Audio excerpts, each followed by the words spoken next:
Hey everybody, welcome to episode 36 of the Bonehead podcast, where we talk all things Blood Bowl.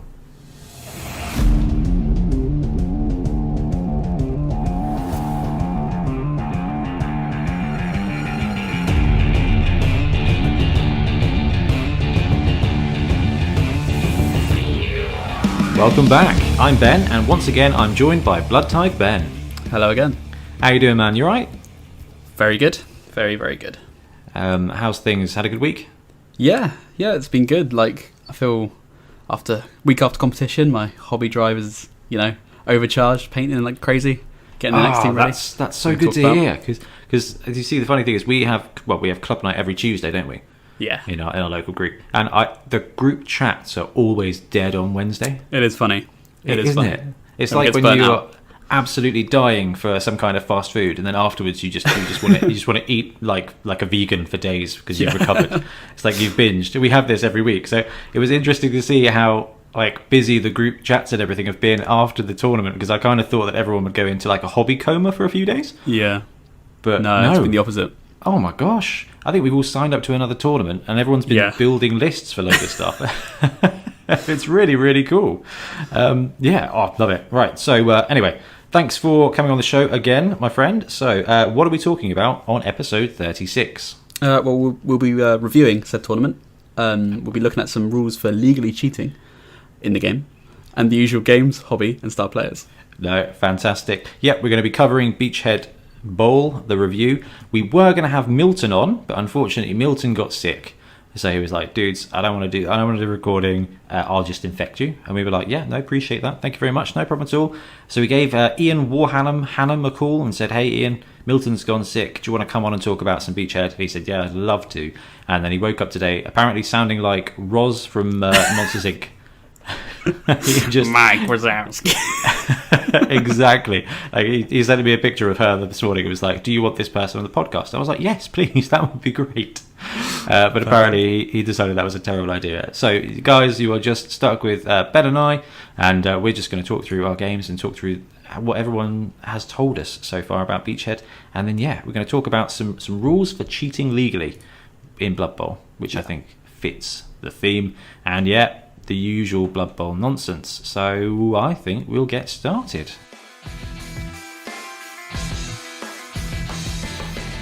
So, I don't know, did we talk about the Vortice Death Kings last time, Ben? I think we did, but if not, we can do it again. All right, because it's worth it. So the Kickstarter's not live yet, but if you're on Facebook, go and check out Vortice Miniatures at vortice.miniatures, because they've got a bunch of spoilers for a Tomb Kings Kickstarter that's coming, basically. Yeah, I think they're called like Death Kings Guardians. That is it. Death Kings Guardians. Yeah, and my word, if I haven't said this before, I'll say it again. These are good. I've been waiting for a really good Khemri team, and these look the part. I'm so I want to know what the next Team Games Workshop drops is going to be. Yeah, because I would love a Tomb Kings one, but I think if G-Dub drop a Tomb King one, it would be really, really good. But these guys are wonderfully sculpted. So they're just so nice, and I'm pretty sure, because I think we said this last time. They've got like a translucent like plastic or translucent resin like spirit. Yeah, we did talk about that, didn't we? Yeah. Okay, so there's the Tomb Guardians, which are huge things. They've got the ghosts sticking out the backs of them. The Jackal Runners are really cool. Wow. I think they've got like alternate sculpts as well, so I think you can make some of the linemen like jackals or something like that. Blitzra, Blitzra, alternative Anubis. So anybody who's seen Stargate, you'll see like familiar things with they look like the Stargate things, but just with Blood Bowl. I'm not sure on the size of them. I think they're a decent size, which, to be fair, the Vortice miniatures look like they're going to be. They look. I reckon if they're on 32s, because they've previewed a couple of them on bases, and they kind of take up the entirety of the base, which is pretty reasonable, because some of the Grivo models do that, and they're still a good scale. Yeah. So I think they'll be good. Even the line skeletons, there's so much movement. One of them's even got one of his arms in his other arm, and he's wielding it as a club, which is really cool. 4 mummies. the mummies are huge models from the looks of it. Yeah, they do look big. Oh man, they've got a variety of poses. But anyway, check out Vortice Miniatures. There's no timeline on their Kickstarter. It just says coming soon. I think I saw a comment which says March, but I'm not gonna. Oh, danger! Yeah. If that is. Now, I was adamant, Games Workshop were going to drop some Blood Bowl news today, and the only news they've dropped is they're doing a recasting of some Imperial Guard for 40k. So, that's a bit of a shame. Yeah, the Valhallans, isn't it? Yeah. Oh, that's all right. That saves us getting super, super, super excited about that. But yeah, anyway, that's Vortice Miniatures Death King's Guardians coming soon. And talking of things coming soon, Legends of the North by Goblin Guild. Now, I think there was more information to this, but where they've got a prepped Kickstarter page, like a notify me on launch page, which I need to really do. Yeah, I think it's just got one picture on it, hasn't it? It has at the moment, but I think we've seen more. But if you click on the picture and open it up, it gives you some pretty cool close up. So these are green stuffed sculpt. This is for a Norse team, clearly, and they've got a real Viking look to them.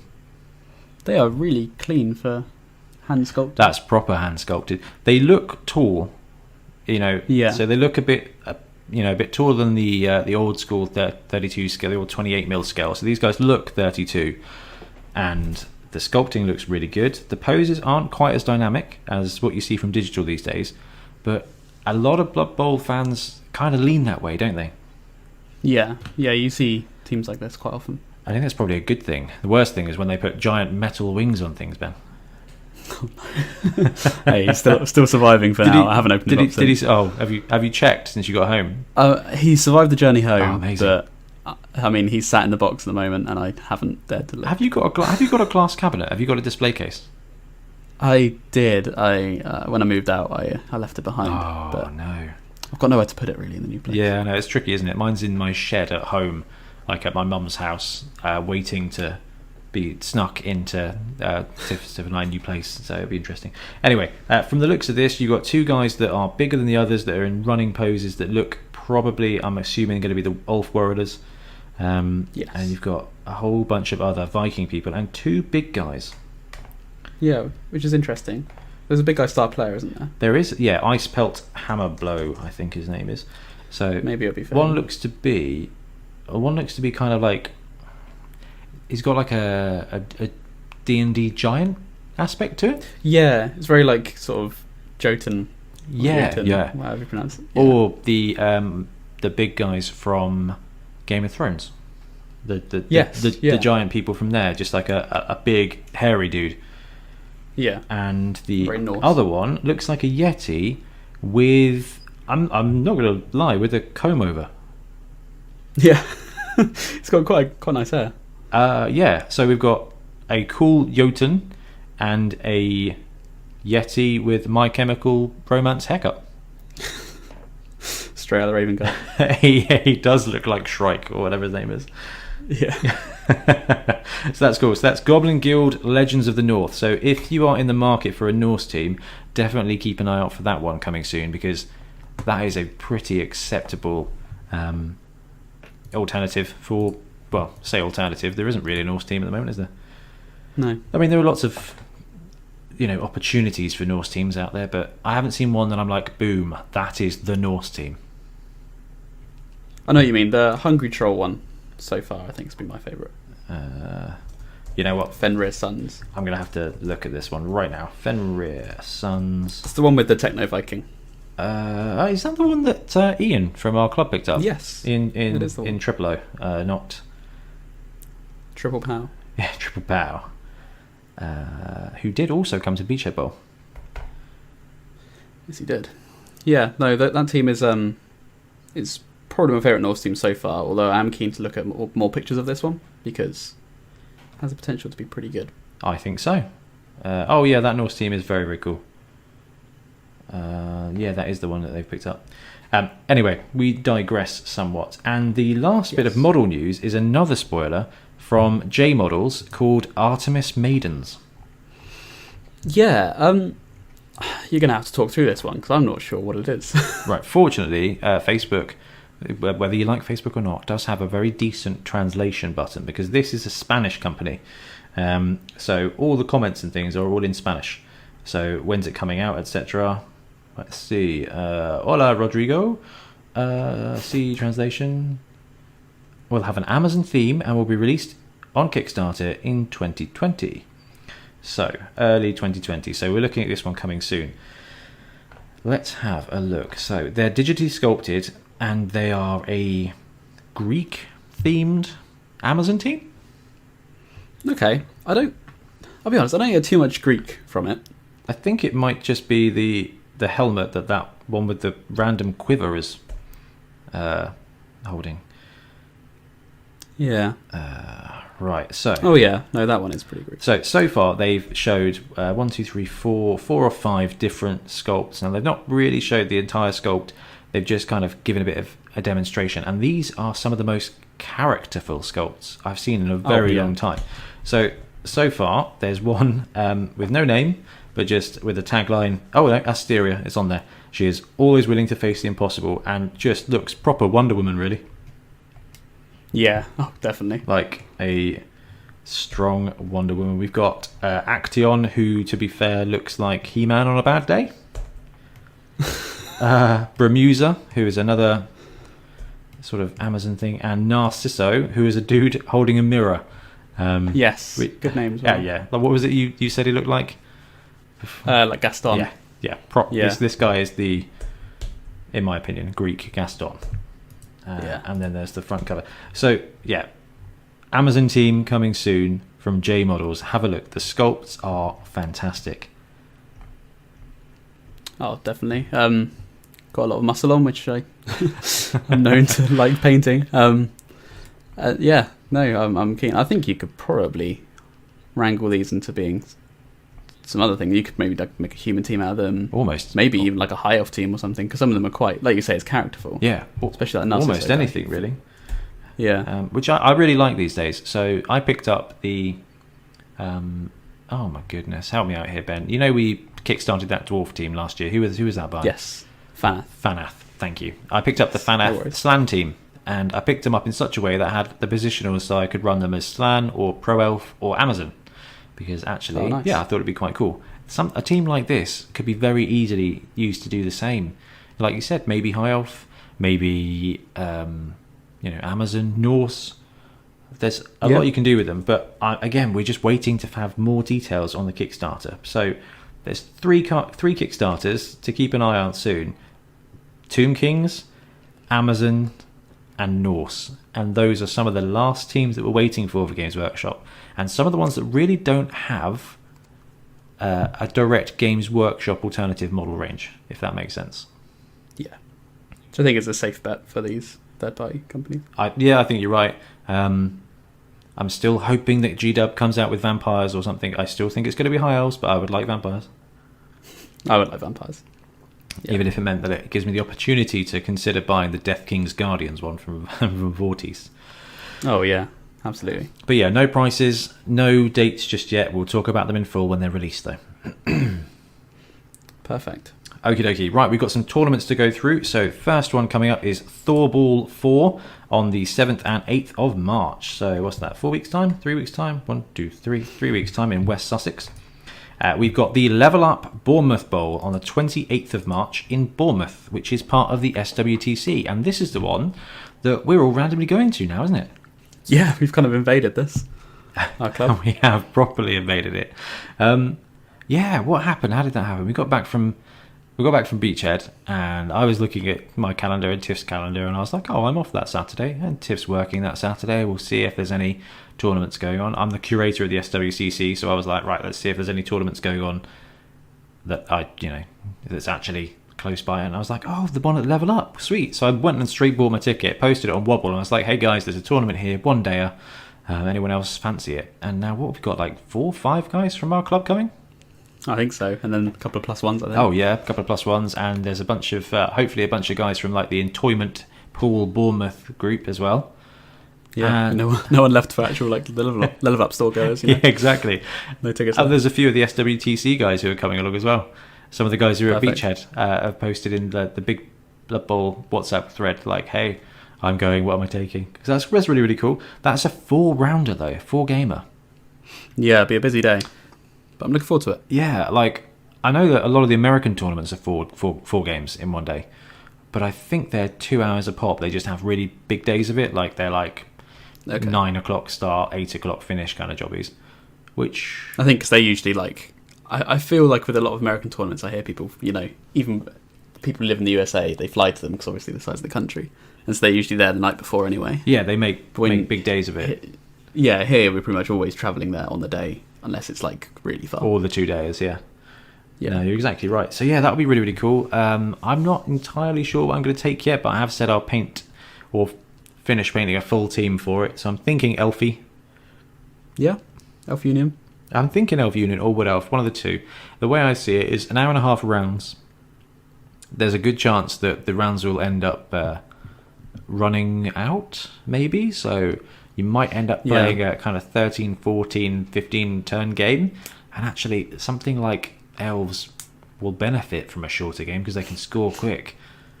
Yeah, I think... Didn't they suggest 4-minute turn timers for this one? Yeah, well, yeah, but... And then you get the game done. 3-minute turn times will be quite 3 minute. cool. And you can... That's doable. Yeah, oh, definitely. So that's quite cool. What team are you planning on taking to that one? I'm going to take the Pirates because they arrived. Oh, We'll talk about them more in hobby. Absolutely. But those Yeah, are I've already got one painted, so... yeah. looking very good as well. That's the first time running Skaven with them. Oh, so yeah. Interesting. Are you rat ogring or not rat ogring? Yes, absolutely. Oh, sweet. Gotta have the rat ogre. That's awesome. I suppose it's a 115 build, isn't it? 1,150,000. Yeah, you get quite a lot. That's a proper Skaven team, and then a rat ogre for free on top of it. Yep. Oh, I like that. That's cool. Have you got enough models for star players, specifically Skitter Stab? I could use one, but I think there's no inducements allowed in this tournament. Oh, you're exactly right. Only halflings can take stars. Yes, only halflings, goblins, and ogres can take star players. Ah, cool. Yeah. Oh, well, there you go. Don't have to worry about that. Rat ogre it is then. Yes. To be fair, that will probably make it. That will save a bit of time with the umming and ahhing of what star players do. That will save a bit of time for the rounds, actually. Yeah, it's an easy build. Yeah. Anyway, that's the 28th of March. We've got our next tournament, which I'm very excited for, which we're going to be talking about next episode or the episode after in detail, Ben. Bonehead Bowl 2 on the 30th of May at Entoyment in Poole. This is an SWTC tournament. It is NAF ranked, but there will be multiple, hopefully almost the majority of teams will be mixed teams. So if you are a NAF player, you will not get NAF games ranked against a mixed team because basically the next team doesn't count. But as far as the SWTC is concerned, you will still score for your position. So, yeah, and because we are a very inclusive podcast, we allow single teams as well. So you don't have to bring a multiple team, but mixed teams are fun and they do get a bit of a fame advantage as well because that'll be cool. Because the last one was brilliant, wasn't it, Ben? Oh, so good. One of my favourites. That was the first Blood Bowl tournament we ran, and it was insanely fun with just absolute carnage. I listened back to the last time, like when we had you and Milton on the show to talk about Bonehead Bowl. Yeah. Oh man, it was carnage. Just listening to some of the games and some of the builds was awesome because they're like, oh, we took this team, and I played against goblins with Chaos Dwarves, and it was just bombs, and it was awesome. Had a lot of fun with that, with the trolls. Yeah, your troll intercepted a bomb apparently as well. I think he did, yeah. Which is awesome. So yes, that's Bonehead Bowl 2 on the 30th of May. If you are anywhere near Poole and you fancy playing some absolute nonsense Blood Bowl with mixed teams, just come down because it's such a great day. Tickets are only £10. They've got decent food at Entoyment and the place is really lovely. Parking's really easy. It's a great venue and it's a really good event. But if you are not down south and you're up north, or Midlands, it's nearer to Birmingham, and you're going to the UK Game Expo, there is also a Blood Bowl tournament happening at the UK Game Expo. Ah, perfect. I've always wanted to go to the UK Games Expo. Yeah. This would be a good opportunity for a tournament if you are going. Joe Solo, who's one of our regular competitors from the Entoyment side, it makes insane teams. He's going to UK Game Expo, so he won't be able to make it to Bonehead Bowl this year, which is very sad. That's fair enough. Yeah, it's fair but, enough. I don't know if he's going to be playing up there, but I think he's just gone to look at all the board game fun. But yes, if you are near there, go to that. If you're not near there, come to Bonehead Bowl. And the last tournament to talk about is happening today as this episode airs. So this episode's coming out on the 22nd of February, and I will be at Mana Bowl Stunty Cup with my Chaos Halflings, hopefully having a good day with some Fumble Team, absolute just Blood Bowl carnage. So yeah, good fun. So if you're listening on your way to that, hi, come and say hello when you get there. If not, then think of us, and I'll put loads of posts about my games on our Facebook page and Twitter and stuff. So give us a follow and have a look.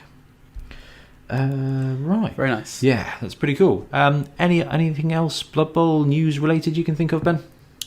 I think we covered it. It's been quite a busy month. Yeah, I'm looking forward to seeing what these Kickstarters look like. And come on, Games Workshop, let's find out what the next team is, because I need to plan my purchases. Okay, yeah, talking about purchases, now it's actually time for hobby.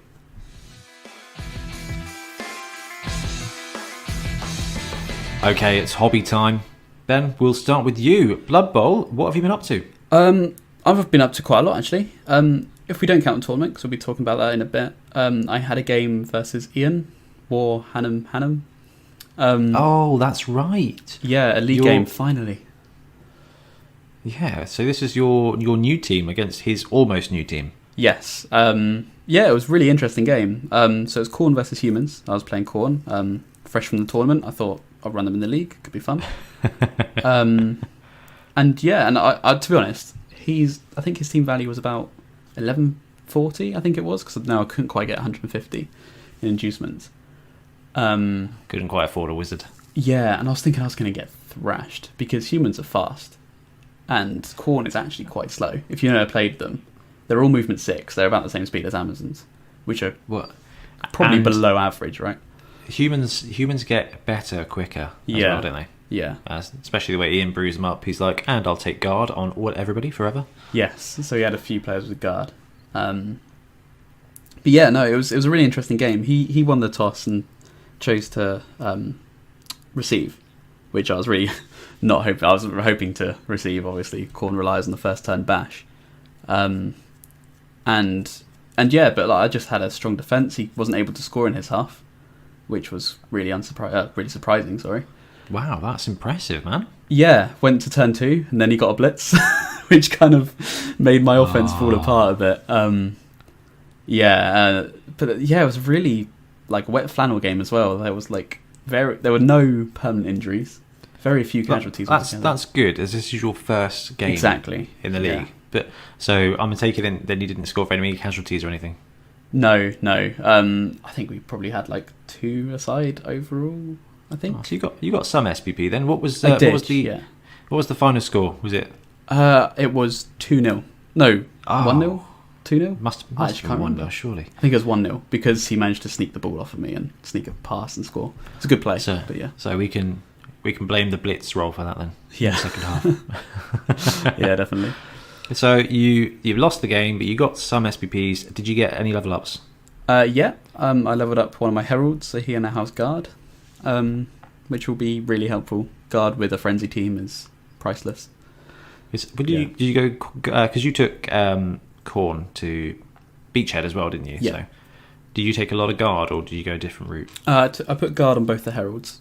They've got a bit tougher armor. They have strength access by default, so that's why. So it seems like a logical conclusion with those guys. Yes. So the team's coming there, and of course this was the beautifully painted Khorne team that you took to Beachhead Bowl, which is now your league team, apparently. Yep. Yeah, they're gonna. They sort of kicked the Zinch out. I just enjoy this team more. It's very you, man. Yeah. Naf name was Bloodtithe, you know. Bloodtithe, exactly. Yeah. Exactly. Yeah. No, and this was Ian's tiger striped saber tusk Sally's, or whatever they're called. Yeah. If you're on the Facebook community, the Blood Bowl community, you've probably seen these. They're very, very nicely painted. Yeah, and he earned his ogre by absolutely failing with Amazons at the Fobble Wobble Cup last year. Yeah. So he got, being last place, he got the Windsor Chog ogre as a prize. And he's painted up brilliantly, and he's built a team around it now, and that's now his league team. Yeah, they're looking good. What about you? Any games? That was cool. I actually did get a regular game of Blood Bowl at the club night this week, which was cool. Yeah. But it was was I massively prepared for it? I can't remember if I was or not, but ended up I brought out the big boys now. I brought out the Neverbane Nightmares, my Skaven team, and I played against Ben G or Ben 3, who has got the Norse team with the penguins. Yeah. So it's such a cool team. Really, really, really well painted. And I think they're sitting at like 1,300 now, maybe a little bit more. Yeah, he's buffed them up quite a bit, hasn't he? Yeah, so I was like, right, fine, I'll bring out the Skaven. They're 1,400 and change. Like, I think he got a keg, maybe 2 kegs. No, I think it was just a keg. So I think it was about 80 TV difference in it, because naturally with Skaven, you've got people out. And yeah, it was really, really good game. I mean, Ben's a great, great coach. So it was always going to be tight. But I got real lucky. The game started off with a blitz. I kicked to him, and it was a blitz, and Buzz Justice just ran in there. So Buzz Justice is my long-standing Skaven blitzer. He tends to die regularly, but he is now a beast. He's a blitzer with Mighty Blow, Claw, Frenzy, and now he's got Tackle. Jeez. Yeah, so he ran in there, and I got really, really lucky. Ben got very unlucky and killed a guy. Oh no! Like on the blitz, yeah. And then oh no, yeah, it was a bit of a grind after that. And then on turn 2, Buzz Justice killed another guy. Wow. Okay. Yeah, which gave me a bit of an advantage. He's out. And then later in the game, he brutally killed another guy. I think it was one of the Ulfwereners. So he killed 3. Well, he got appoed. He got up off the grid, just a niggling injury. Okay. But yeah, he nearly got a hat trick of murders, which are the first people I've killed with the Skaven team. Really? Yeah. Oh god, no! You should. My casualty difference on the Neverbane Nightmares is like -80 or something. It's ridiculous. Over the course of like a bunch of games, they're not a bash team, really, are they? Not the way I play them. No. But I don't know. Now Buzz Justice, he scored some punches. So yeah, he got in there, and we ended up. It was 2-1 in the end. I managed to pull the score off first. Then I received in the second half, and I just went straight in for the 1-turn touchdown. Got that. So I went 2-0 up just at the beginning of the second half, and then he pounded down the pitch, and I just basically tried to save my team and sort of stalled just to keep it to that one. So I let in my second touchdown of the season. Touchdowns for all time for the Neverbane Nightmares is 90, and touchdowns against is 50, but casualties for is 43, and casualties against is 83. So I'm down. Yeah, I'm down at 40, and my kills, I'm kill differential of 0 with 2 being killed and 2 being killed now by Buzz Justice. But I think you're top of the league, aren't you, with them?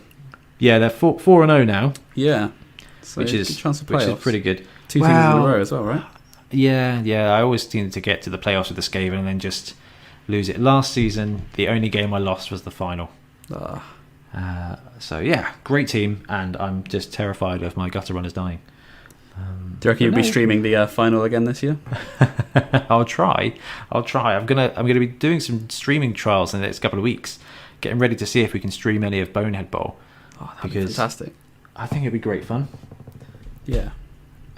So that was my game this time. I've got a few games in at Beachhead Bowl, which was really, really cool as well. But like you said, we'll talk about that in a bit. But now I want to hear about your painting, because I've seen it, and it's awesome.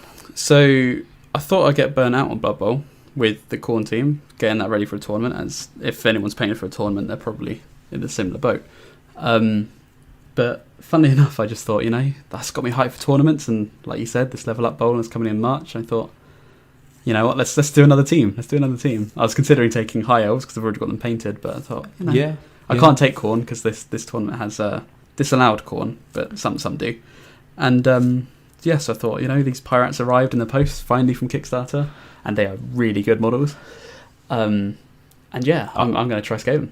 Honestly, man, I don't know. I think just opening the box would surely just inspire you to start painting them up straight away. Yeah, I saw a video from Goobertown Hobbies, who people have described as the Blood Bowl, the Bob Ross of miniature painting.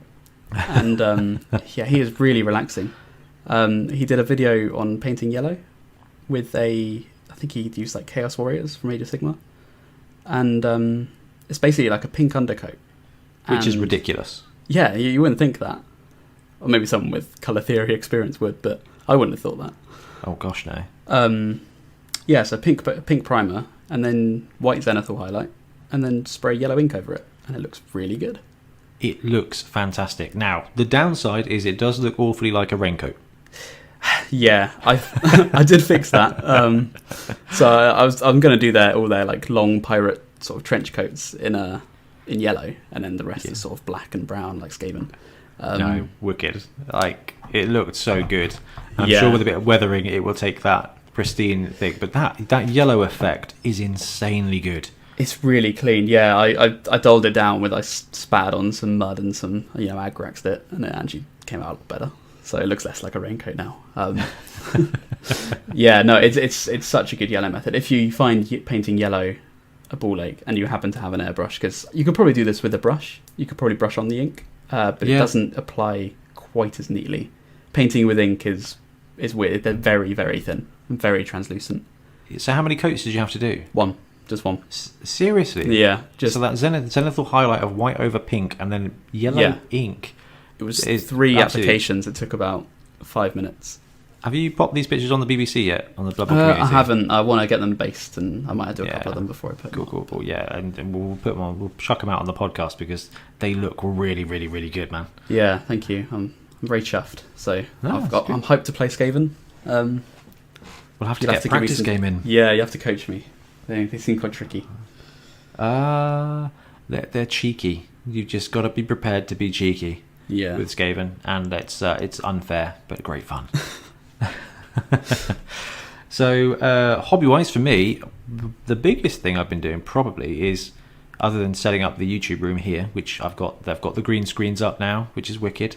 I need to try and get the table tomorrow up there so we can start doing some filming. I need to do the table tomorrow because I need to do the SWTC update. But is working on the Super Bowl 7's rule set.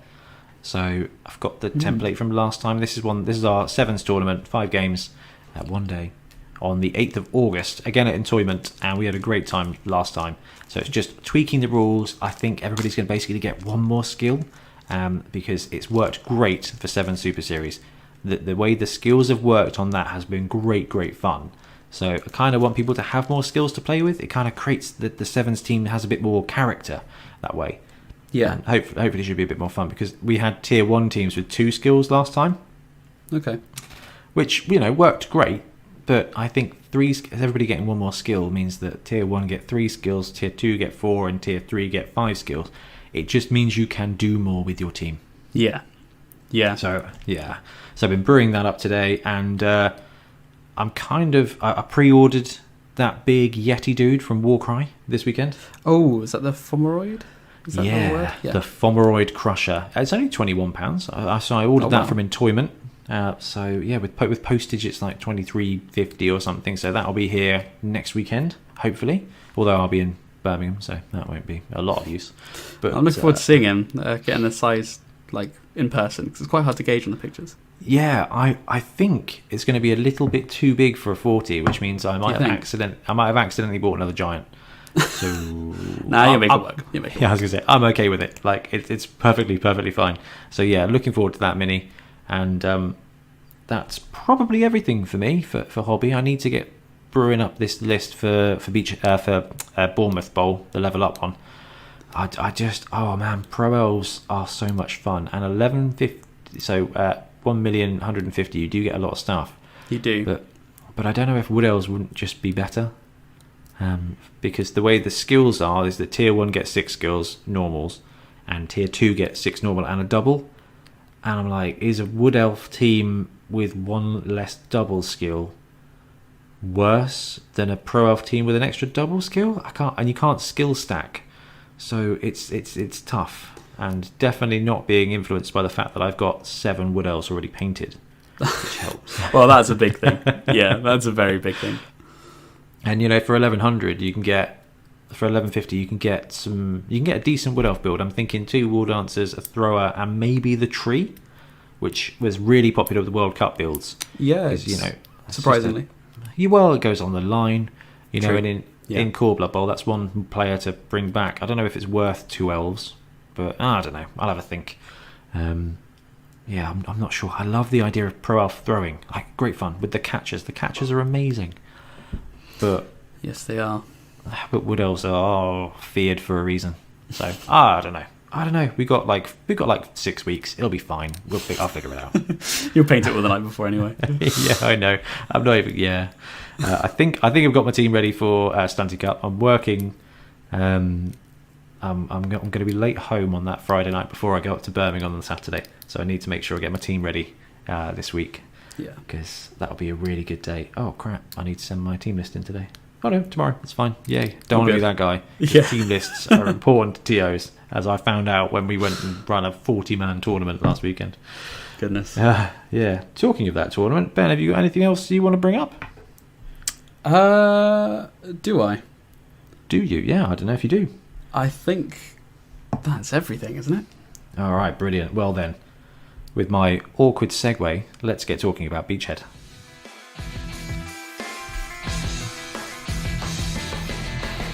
So as we've mentioned about 75 million times over the last few episodes, we had Beachhead Bowl coming up, which was our Blood Bowl tournament at the Beachhead 2020 Games Convention, which turned out to be a way bigger convention than I was expecting. Oh, it's so huge. I didn't realise it was so massive. I didn't either. It was really funny because loads of the guys who came to the tournament were like, yeah, I didn't realise there was all this going on as well. Yeah. I mean, you had a massive 40k tournament there as well, didn't you? And like AOS Massive 40k. There was some AOS. There was some Kings of War. There was a load of Warcry. Yeah. I think there was a bit of Guild Ball as well, and that was just in the tournament hall. So for those of you gamers out there, think about Salute and then cut it in half.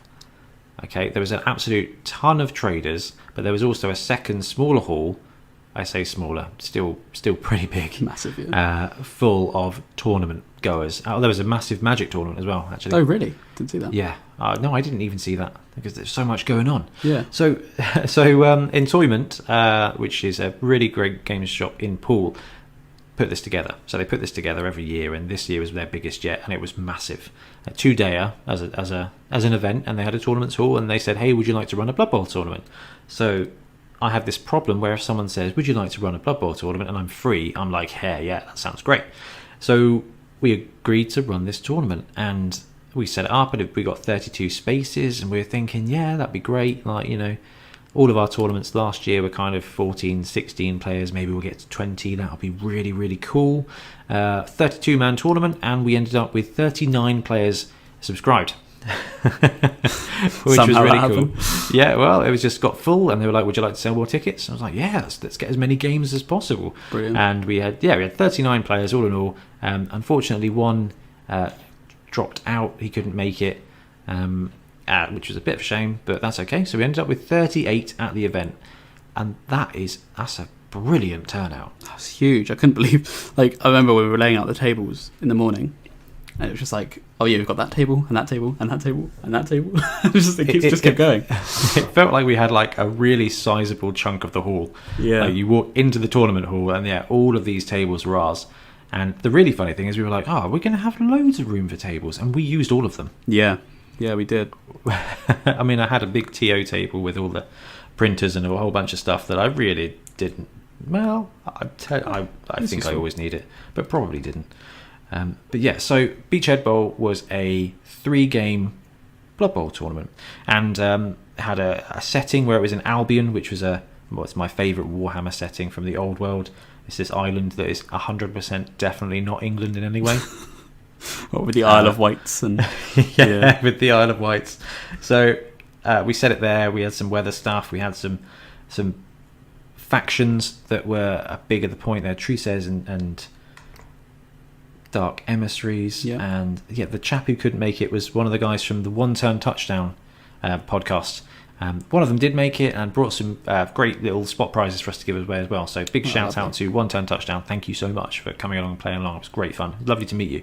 I just want to make sure I got that in there because I really appreciated that. Thank you. So yeah, it was a 3-day a 3-game day, and we had the registration start from 9. The reason we had it start from 9 is because the games convention opened proper to the public at 10 o'clock. So the way we thought, actually, people could come in, get signed up, and then go look around the convention hall.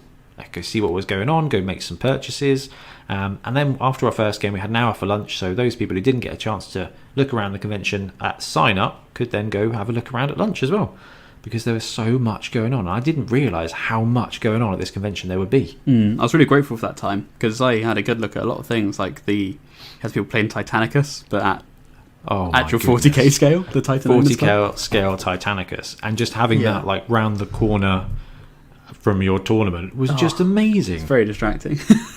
Yeah, super distracting. I know you picked up one or two things, or was it just the one? Yeah, just a couple of things, just little things that I needed.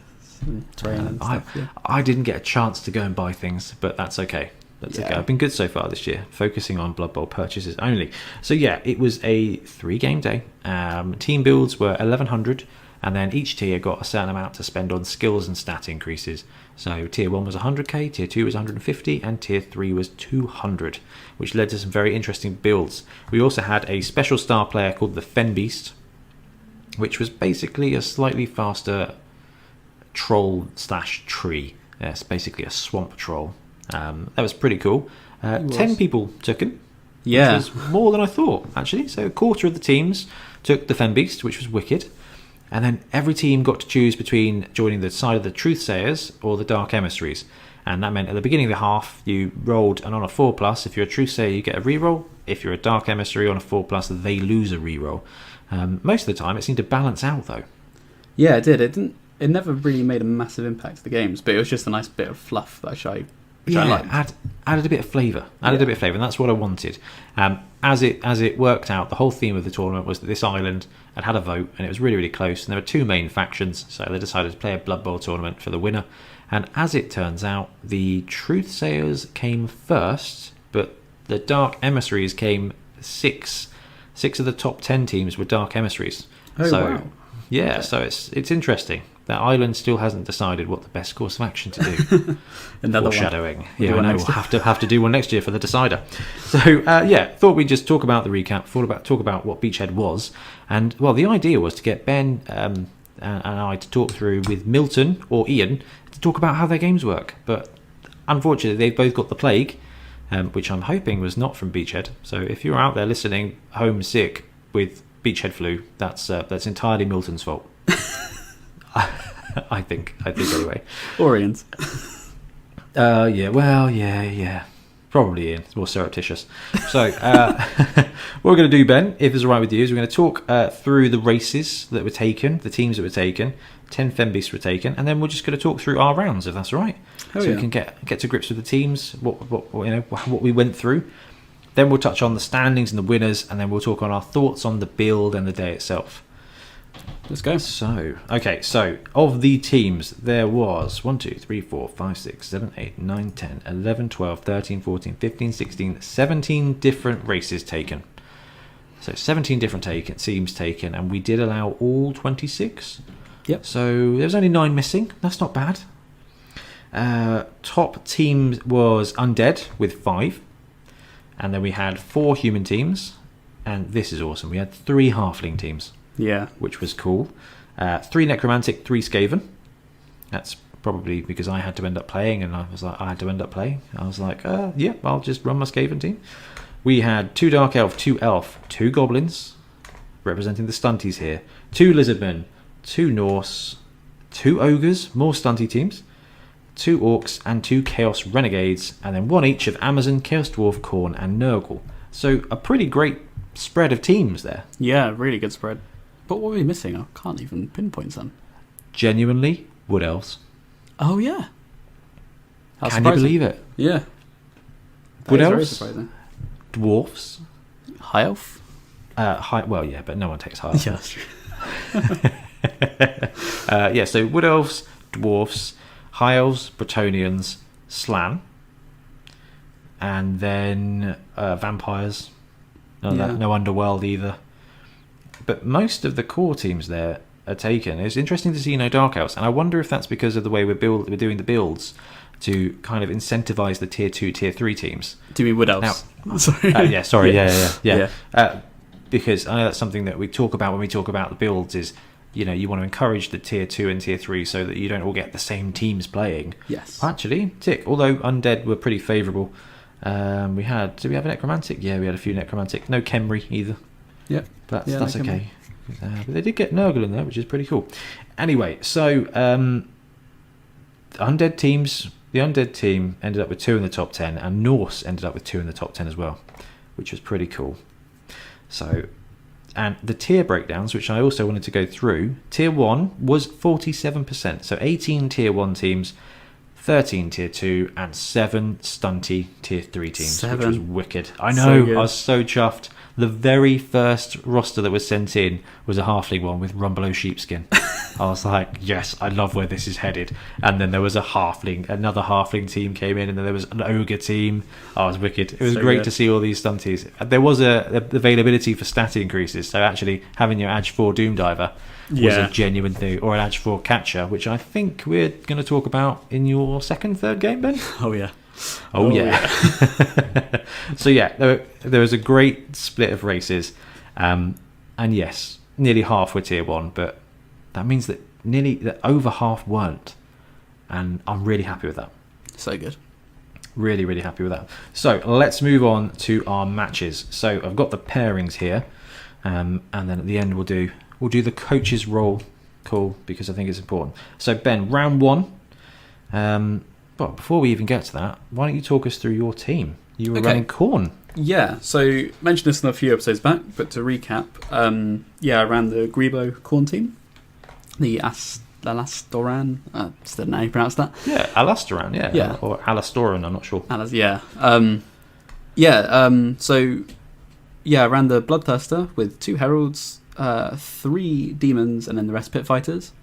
With Mighty Blow on the Bloodthirster to do some damage, 2 guard on the heralds, and then I had Strip Ball, Kick, and Sure Hands as on 3 different blood letters. Oh, and leader. It was really fun. The first round I played in the tournament was my first game playing Khorne, so it was a bit slow. What a great learning experience. Yeah, up against humans. I, to put it lightly, got made, absolutely thrashed. Did you get destroyed? Yeah, what was this? I think it was 3-0. Let me see if I can find you. No, that's me. Ben Russell, 3-0. So this was, this was Charlie Anir. It was, Charlie from Untoyment. He's a regular tournament coach, he's played well at our coaches in our tournaments before, with the Omaha Overlords. Yeah, he was using Cadians and Scions as like a sort of a wartime themed human team. Well, Omaha Beach, that's really, really cool. Exactly. So quickly, let's look at his list. He took a Fen Beast, good boy, and he had 12 regular guys. He had 4 blitzers, 1 catcher, 1 thrower, and a bunch of linemen. And he had block on a catcher, no upgrades on the thrower, dodge, guard, dauntless, guard on the blitzers, and a couple of tackle linemen. Yeah. So the tackle didn't do much because I didn't have any dodge. So I already had kind of a skill advantage. But honestly, the Fen Beast in that game was probably what won it for him. Yeah, go Fen Beast. It really shut down my Thirster because he's strength 6 on the charge. But then when he has guard, and he would frenzy into a position where my guard wouldn't be able to assist, it was really hard to plan those frenzy blocks, and he just kept shutting down the blitzer, really. Not the blitzer, the Thirster. Now, you did beat him 3-1 on casualties. Yeah, I did do more damage overall. But again, humans are fast. They just kept sneaking by and scoring. Now, was that a catcher jobby or was it blitzers? I think it was actually mainly his blitzers, if I'm honest. Yeah, that's a typical human strategy. Yeah. Hey, look at the fast guy over there. Well, I have the ball right here with the blitzers. No, just that's slightly less fast guy. Yeah, so I'm glad you got to play against the Fen Beast very first. Were you a Truthsayer in the end? Or Dark I was Truthsayer, and in this game, no rerolls granted. Although, I don't think he ever took any of mine either. I can't remember. Oh, he was Truthsayer as well. Oh, he was. Okay, that makes sense then. That would be why. So that's cool. So yeah, not a great start to the tournament for you then. No, it was rough, but it was a learning curve, and I learned a lot from just that one game. 3 casualties are pretty decent, though. Yeah. That was the... Oh, no, there was a load of casualties around the tournament. Oh, golly. Oh, my goodness. Oh, wow. I'm just looking through the games here. So, first of all, if you go to boneheadpodcast.com, look at tournaments, you can see all the rounds, all the standings, the Roll of Honour, everything. So for every tournament we do, if you're attending, you'll see live match updates, you'll see live pairings, and you'll see table numbers as well. So you can always keep on with what's going on. There's one team here, Norse Beach by Ollie Current, who's running Norse, and boom, 9 casualties against one of my favourite teams at the tournament, Thor. Andrew Spears, his ogre team made of old school Nurgle demons. Man, it was wicked. They were beautiful, weren't they? That was a very, very, very, very good one. So yeah, there was a lot of draws in the first round. There was also a couple of cheeky high scoring ones. There was a 4-2 win from David Jarzabowski with the Elves, and a 3-3 draw between Matt Batchelor and Anthony Hayes there. Humans and I think Undead, probably. Yeah, cool. It's good to see the first round. And Milton, who we will mention, Milton ended up playing in his Orcs again and took 5 lots of block on his build. Can't go wrong with that. He pulled a Goblin team first round. I didn't realise that. That's why he won 3-2. He won 3-2 with 5-2 to casualties. Yeah. Oh, that's a close game against Goblins. Yeah. That would have been tough. So we had one dropout, which took us down from 38 players to 37. So I popped in with my Skaven, and thought, well, I've filled out the numbers. This will be fine. I normally at a tournament you use you use an application called Score, which runs on the PC. But where we were at the tournament hall, I'd not been there before. I assumed we'd have electricity, so I brought my printer and my laptop and everything, but didn't know if we'd have a plug, if we'd be allowed to use a plug, because some convention centres and stuff charge you extra. Right. So I used the spreadsheet that we use because I can run it on my phone. So I was like, it's fine, I can play the games and we can run it on the phone. So my team, which is not 39, which is what I thought was 38. So I took Skaven, I took 2 blitzers, 4 runners, 1 thrower, 1, 2, 3, 4, 5 linemen, and a Fen Beast as well, because I got the old school Fen Beast model, and it would have seemed silly if I didn't use the Fen Beast, didn't use all the special rules in the tournament that I designed. With 2 rerolls. I took leader on a thrower, guard on my second blitzer, and my first blitzer got Mighty Blow and Claw. So I didn't use all my money for upgrades. I just went for something that I thought I'd have fun with. And my first game was a real grind. It was a real tough game. Who were you up against? I was playing... Where was I? I think I was on table 5. Here we go, yeah. I was playing Mark Monk, or Baywatch, I think, on the NAF with his Undead team. It ended in a 1-1 draw, so I kicked to him, and there was so many sacks. Like, I kept popping the ball out, he then put the ball out again. I really thought I was going to counter score in that first half, but I think in the end we just went... The first half was just completely scoreless. Wow. He destroyed me on casualty front, 3-0, which is fine. I received second half, marched down, did the side cage. You can't stop my Skaven launchpad tactic most of the time, and scored. And then he marched down and scored last turn to tie it up. But it was a really close game. That first half was really defensive. It was lush, and Mark was a great opponent to play. He's got loads of Blood Bowl experience. So it was just wicked to play against this coach I'd never played against, who had. He's done the NAF rounds, he knew what he was doing, and it was a really good game. And I was really chuffed to come away with a draw. I was like, happy with this. It's good. Undead are a good team. Undead, it was really good. So he did really well, and that was a really tough game. That was it for round 1. I do want to mention Ian, Warhannam Hannam. He also played. He was on table 1 because I got his team and my team mixed up. I was like, right, I'll put myself on table 1 because then I'm next to my laptop and I can do the entries, and then got my team number and his team number mixed up. So he was sat with my laptop while I was like down the road. He brought his Nurgle team, and he lost his first game to Skaven, Dan Smith, and lost 1-0, but won 3-1 on casualties. So that was pretty good for him. Yeah, for Nurgle you don't expect a lot, so that's good. Yeah. So that was it for round 1. So Ben, who did you have round 2? It was my turn to face Undead in round 2. Yeah, I believe it was Jason. You got Jason Mills Undead. Yeah, so he's someone who plays in the Musketballs, or played. Yeah, that's right. Yeah, Jason. Yes, of course. Yeah, so he was a Southampton goer, and he was a lovely coach, really friendly. And I kind of learnt from round 1 and unexpectedly won this game. Casualty numbers from one side to the other. That's 3-4. You lost the casualty war. Yeah, you still got 3 though. Yeah, that's brutal. I had a good game.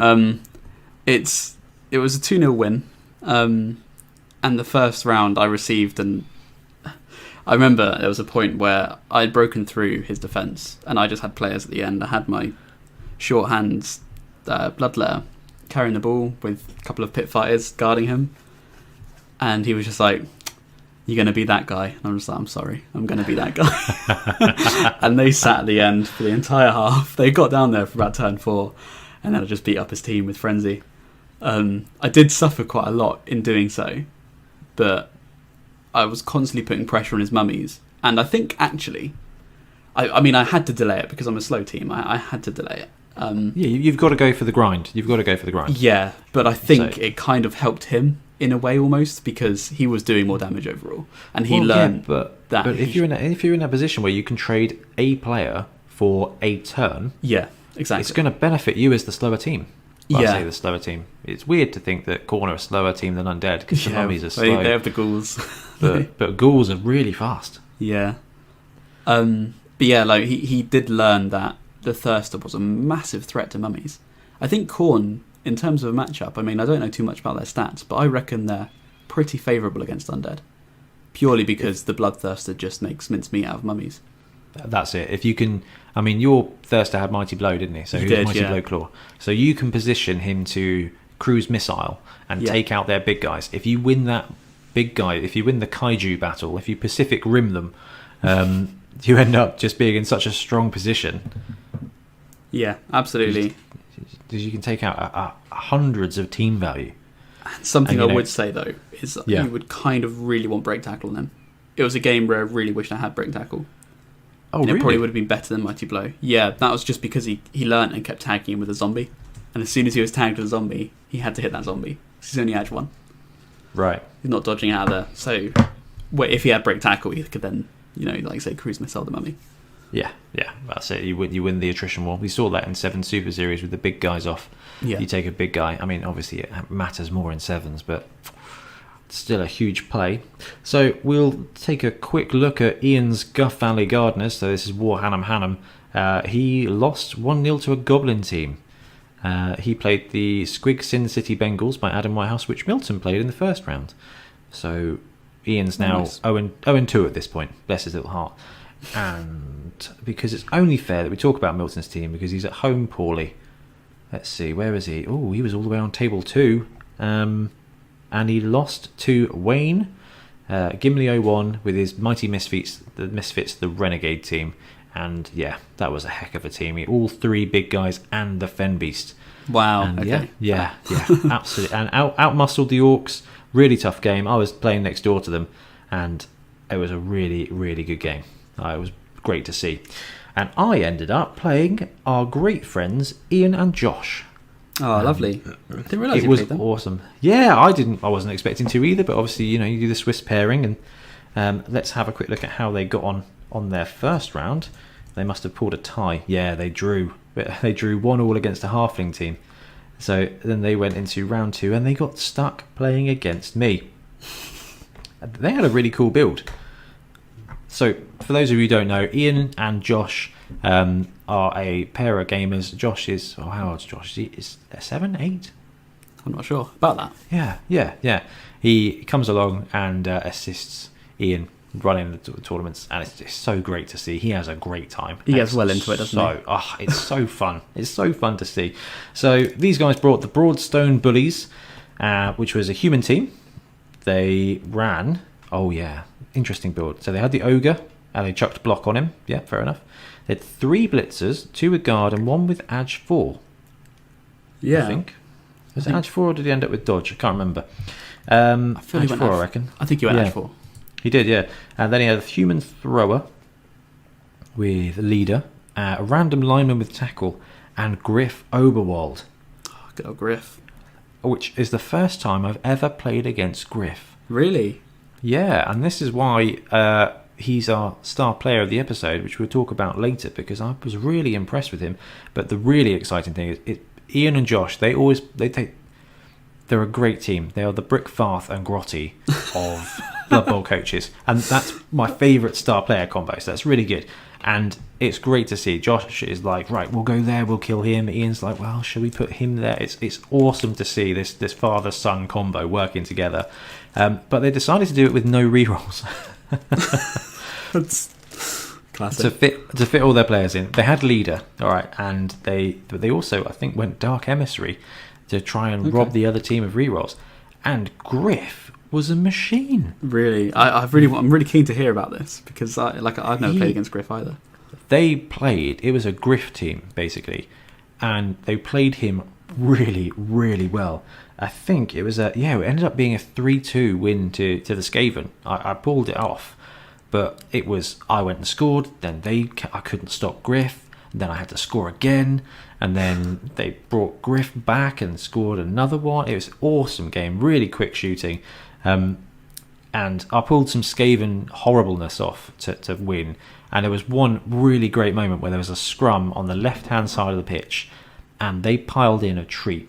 And I looked at it and I was like, there's only one thing I can do here, and it is really bad.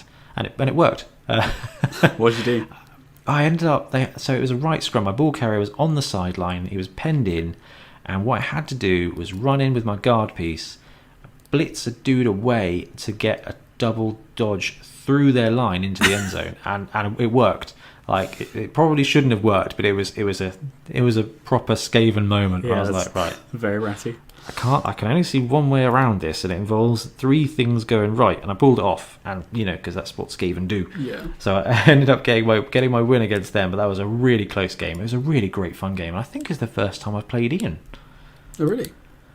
I think so. Yeah. He's great fun to play against. He's great, and even better with Josh there. Oh, absolutely. Yeah, Ian and Josh are great. Milton lost, Ian lost, you won, and I won. So it was a good round for Wobble. And then we go into the final round of the day. So, Ben, who did you get round 3? This is really funny. I had Joe, who we've talked about a lot on the podcast. This is Joe Solo. He comes up with... I don't know how his mind works. But I want some of it, because he comes up with the wackiest of teams. He came to this tournament with a halfling team based on pensioners. It was unbelievable. Like Bournemouth retirement home. Bournemouth Bay retirement home coffin dockers. What was his team? Every tournament he's been to, he's come with this stupidly over the top but amazing display. He genuinely brought a boat one time. Yeah, he brought an entire boat, and it was not like a little shipwreck you get for Age of Sigmar. It was like a scale model boat. It was about 2 foot long, and it was all Nurgly, and he had his Nurgle team. That was the Tombstone where he brought Nurgle demons. Yeah, and that was the last time you played him. I think I've played him in every tournament we've had.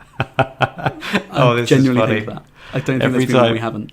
Every time you play him, I end up catching you 5 minutes later, just staring into space somewhere, lost, like you've seen things. I'm not sure I've beaten him. I don't think I have. I think I might have beaten him at Blood. No, what was it?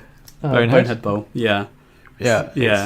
He plays really well with some teams that should not play well. But what's funny about this game is he messaged me after the tournament.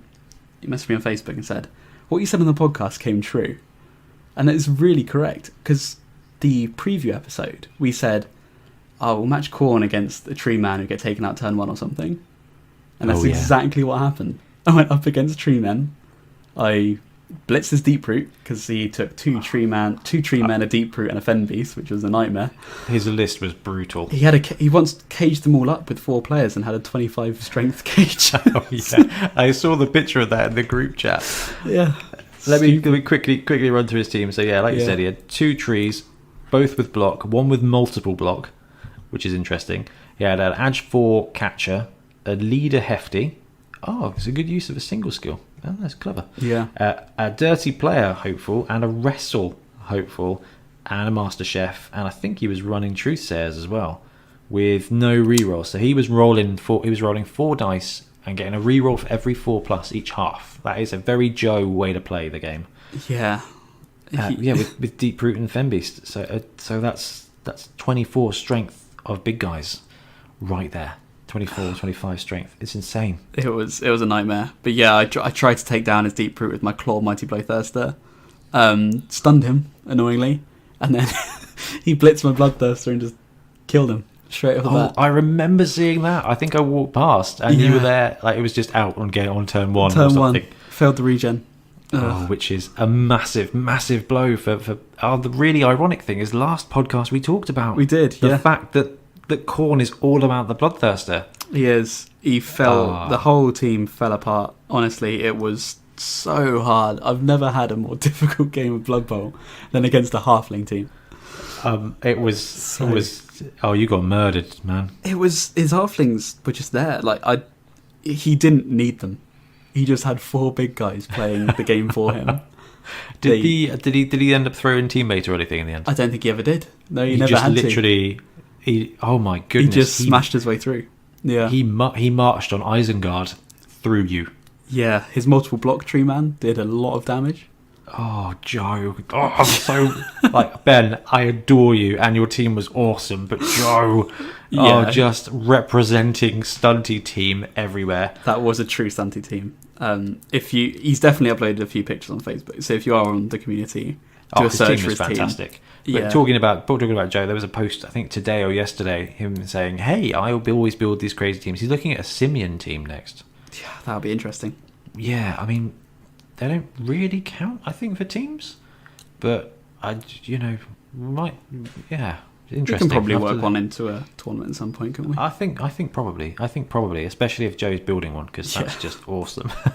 So yeah, you ended up getting a 2-0 defeat. Yeah. And the thing is, I imagine you can't even get the cheeky blocks against the halflings because they've got dodge. No, exactly. Yeah, and I had very few skills on my players, like offensive skills. Yeah, so you can't even. So even the cheeky 2-die blocks, you're only working. What is it? 5+ basically, and yes, risky against halflings. I couldn't reach them, couldn't break through the trees. I had no dodge. It was Oh, absolutely crazy. Absolutely crazy, Ben.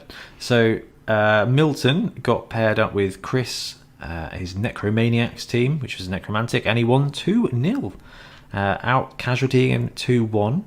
And then let's check in on Ian and Josh, who ended up playing against Charlotte's Necromantic team, and they won 2-0 as well. Oh, brilliant! So yeah, so they did really, really well. So it got to the last round, and I'm going to be very honest, running a 38-man tournament while playing games because you had to drop out, and unfortunately Rich was supposed to be coming along and helping, but he had someone close to him pass away, unfortunately, so he couldn't make it, which was absolutely brutal, for him, and it meant that we were another person down essentially. So Ian very kindly was like, look, I've gone 0-2. I'm happy to mooch around, look at the show, and drop out if you want to drop out and just TO this round. So we both dropped out, so we could put together all the scores and the prizes, because I wanted to make sure that we finished the tournament on time and moved away. So I stepped out, so I didn't play my third game, which is absolutely fine. Yeah, big thanks to Ian for helping out. Yeah, it was a solid saving. It saved me, let me tell you that. And made sure that we could get all the prizes and stuff. So Games Workshop actually did hook us up with some prizes. So we've done Milton, we've done that, so we didn't play. So yes, those were the rounds for us. And I think it's time that we talked about the final standings. Yeah, let's do it. So again, these are all available on our website, but the final standings for the day, we ended up with the 3-0, 2 3-0 teams. So Wayne with his Renegades and Dan Smith with his Skaven, and there was 2 points in it. Oh, so close. So close. So Wayne ended up coming at 104 points. basically, I think due to the extra casualties that he was murdering face with. I went 3-0, 6 touchdowns to 2, 10 casualties to 6, 104 points, and won the day with Chaos Pact, which I probably never would have guessed. No, I would never have put money on that. No, so that was awesome to see, and he was going all in with all the big guys. So he took all 3 and the Fen Beast and just murdered his way to victory. Do you reckon the Fen Beast has something to do with it? I feel like having a 4th big guy. I mean, that's what Milton said. He was like, because Milton played him in round 2, and he was like, it kind of felt like when I was at Bonehead Bowl playing against people with all these big guys. Yeah. He was like, he just had that strength. He was like, yeah, the movement was rubbish, but he could outbash me, and then it's all about the goblin. Yeah. on Renegades. So he pulled it off. We had Dan come second with Skaven at 102 points. So close. He won the touchdowns with 8-2 on the day. We had Steve come in 3rd place with Dark Elves with 2 wins and a draw. We had Byron with Undead, 2 wins and a draw.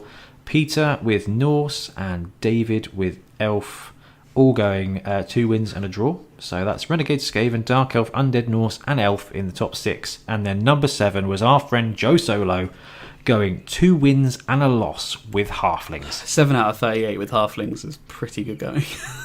Absolutely brilliant. So he came 7th spot with a stunty team, which is awesome. 4-2 to touchdowns. All right, that's fine. 13-4 for casualties. Should we mention the other stat, the other outlier, or should we come to that in a bit? Oh, we'll come to that in a minute. Okay. But yeah, Joe had a very busy day.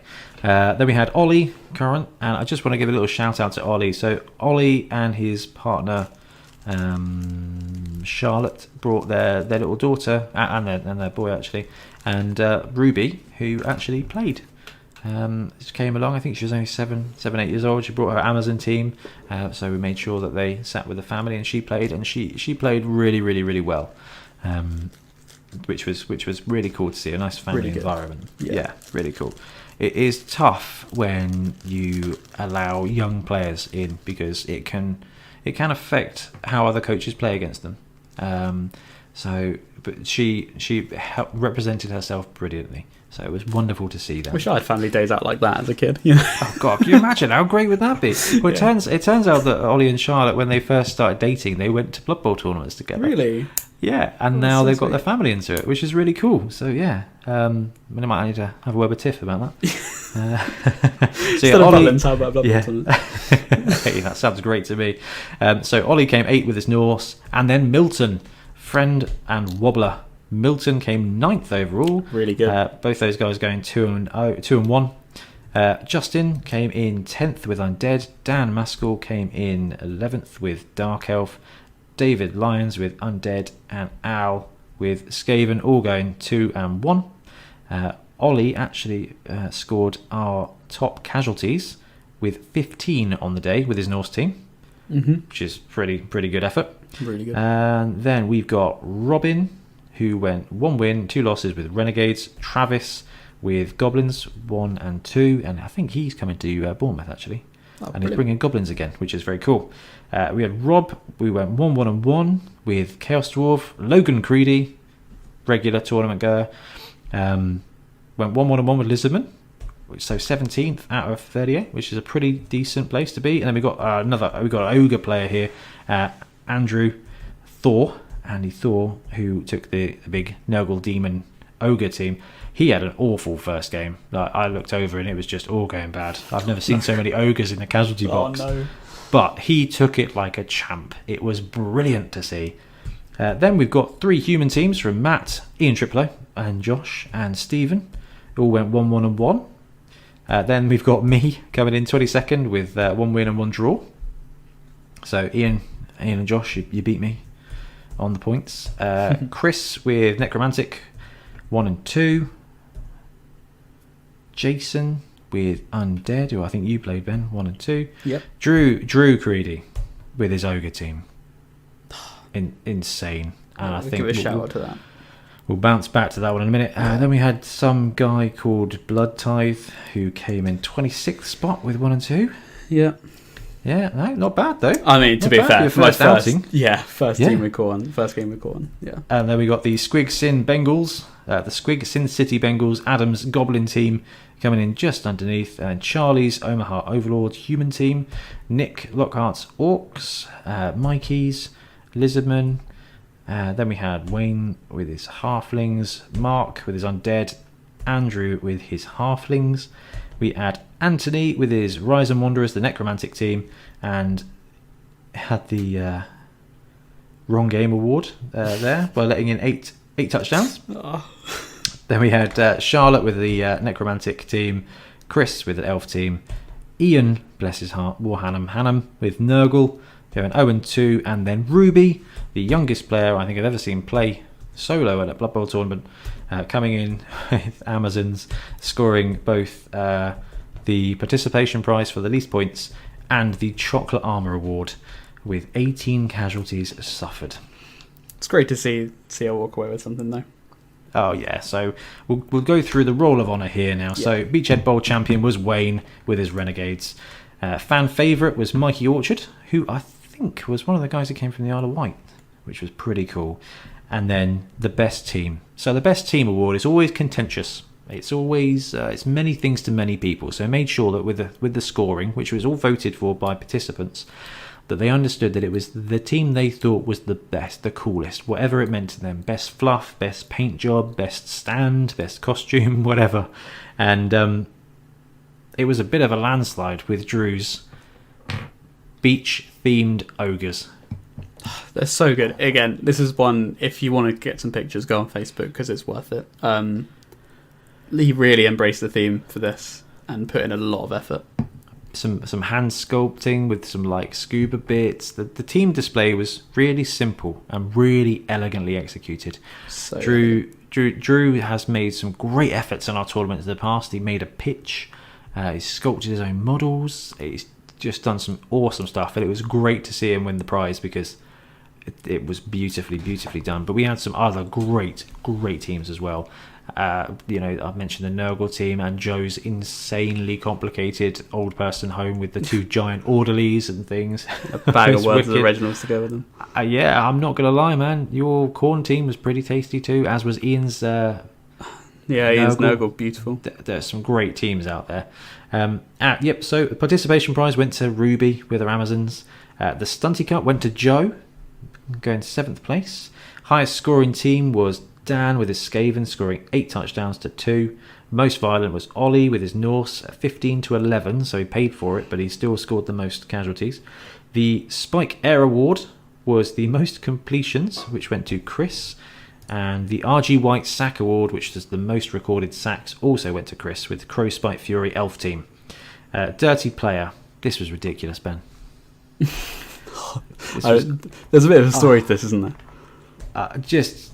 Yes, there was. So we're looking at. I'm looking at my data entry. So we have one game, and then we broke for lunch, so everyone could go off. And actually, what it meant is, if the game overran, we had a bit of spare time, and we could run through all the figures and stuff. And I'm looking at the figures, I think, in round 2, and I start worrying because I'm looking at the fouls, and the fouls for one player up in the 14s. I'm like, oh no, what have I done?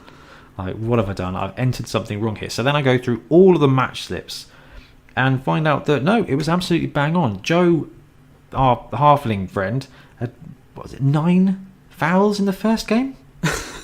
Yeah. So there's me. I had a genuine panic. I was like, oh no, I've entered something wrong here. I've got to go through 20 match slips to try and find out.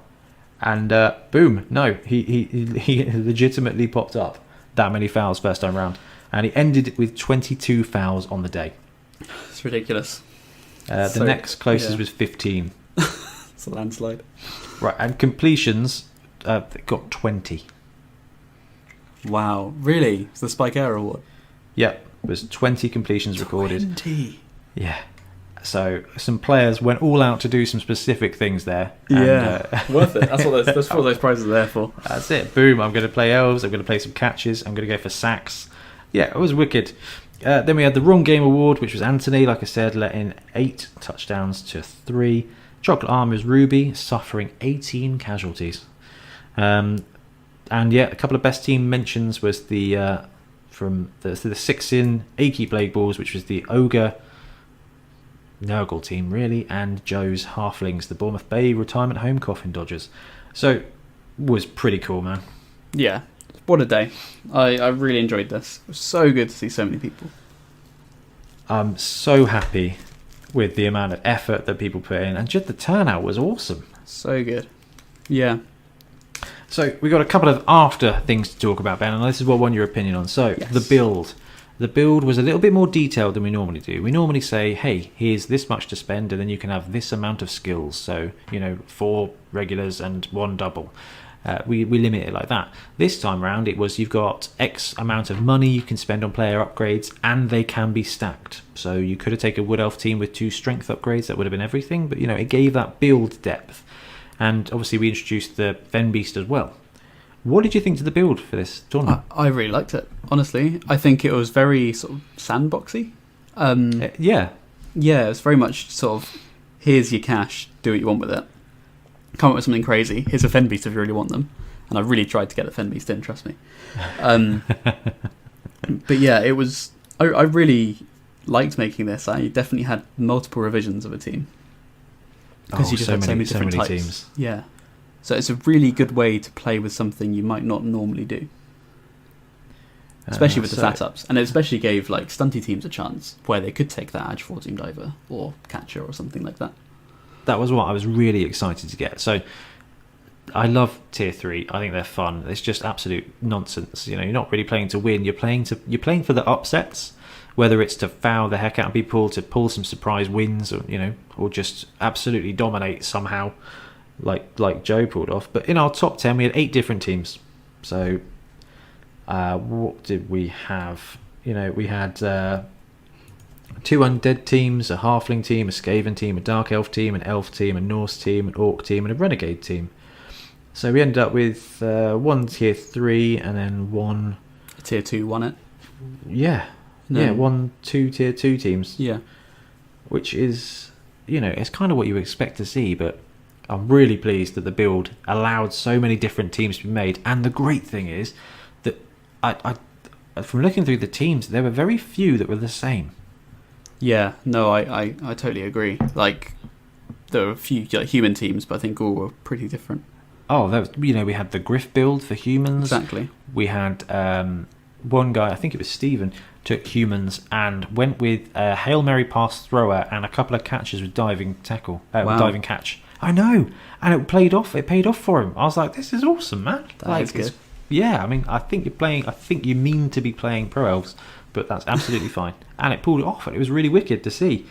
So I'm really pleased with the build. I do wonder. Sorry, yeah. I do wonder, because we had the Renegade team winning it. I do wonder if the build has something to do with it, because it's a more open build, and Renegades are probably the most versatile team in terms of skills access. I think you're right. And when you build a league team, you end up not being able to take everything you want. Yeah. Having that extra money, I mean, the Fen Beast would have meant that he had to drop some positionals, but 4 big guys... But they're all pretty cheap as well. Yeah, is a pretty effective strategy.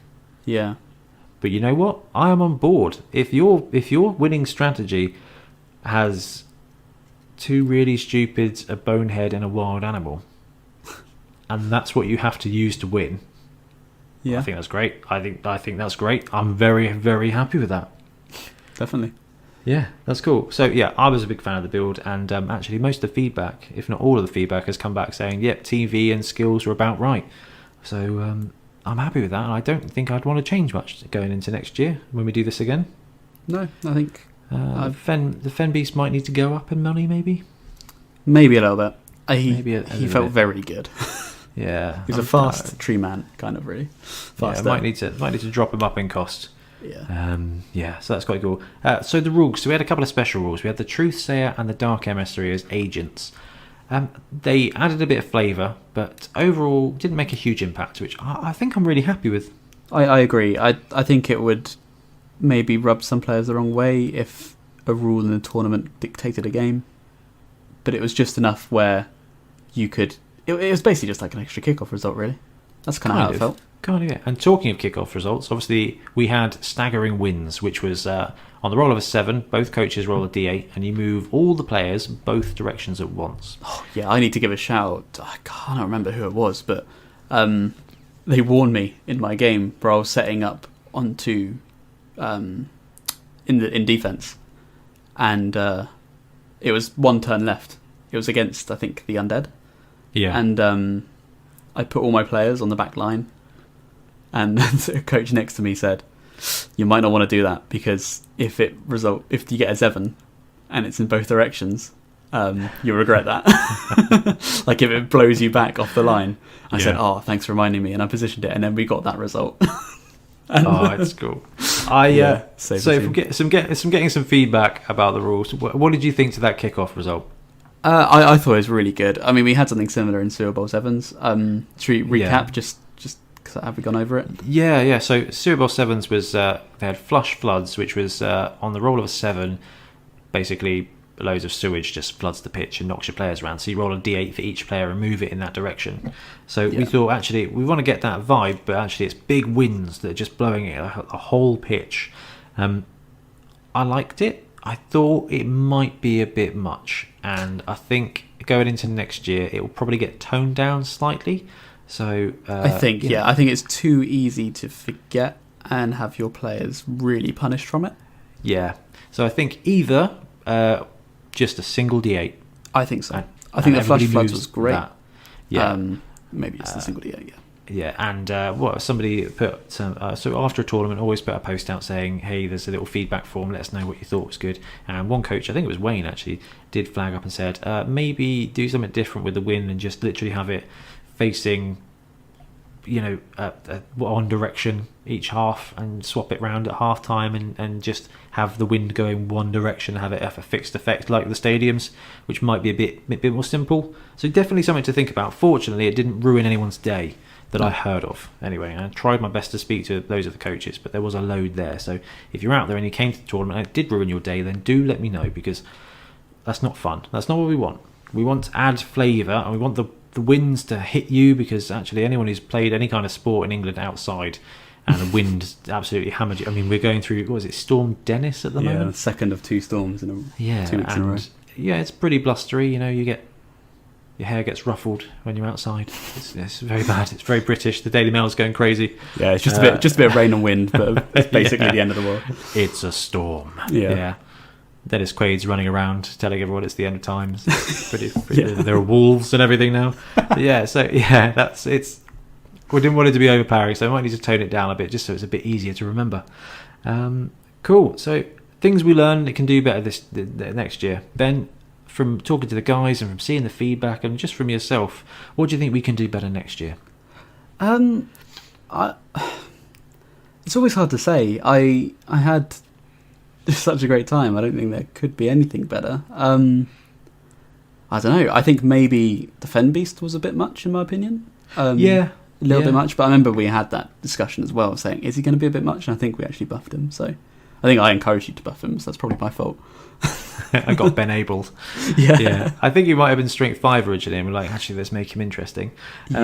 One bit of really, really great feedback I got from a bunch of different people was at lunchtime, make sure everyone knows to display their teams so you can so the coaches can look at them so they can vote for best team, or the people who want to go for it, can come and put it on the TO table at lunchtime, and then everyone can come around at lunch and have a look. I think that's a good shout. Such a great shout. Should have done that. It was chaotic on the day. I regret not doing it, because actually that would have given a better opportunity for people to see all the great effort that went into the teams. I remember I did get a good chance to look at a few of them, which I wish I had done. So there could have been a few absolute diamond teams that we just missed the opportunity to see. So definitely something we'll learn from next time. And so that's the main takeaway. There's a couple of rules to tweak or tone down ever so slightly, but fortunately there were no riots, and over 100 games of Blood Bowl were played, and I think the majority of people had a really good time. I think so too. Yeah, which is wicked. So if you're out there and you listen, you came along, thank you so much. It's the biggest tournament we've ever had, and so far this year it's the biggest in the SWTC, which is pretty cool.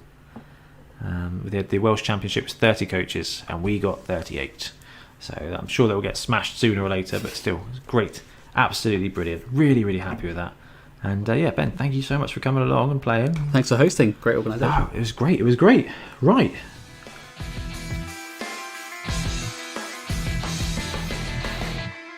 So it's been a little while since we've talked nonsense made-up rules and just talking about Blood Bowl and the theme and actually what we can do with the game. So we're going to talk about cheating legally in Blood Bowl. Now the reason for this is I was at Beachhead and Al, Lunch Money, came over from the NAF to sign up some players, which was awesome. So thank you, Al, for coming along and signing up guys to the NAF. Really helpful.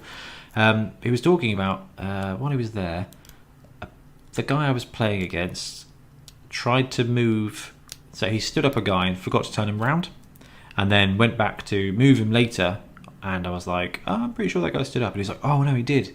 And Al bopped in and said, back in the olden days, this was encouraged.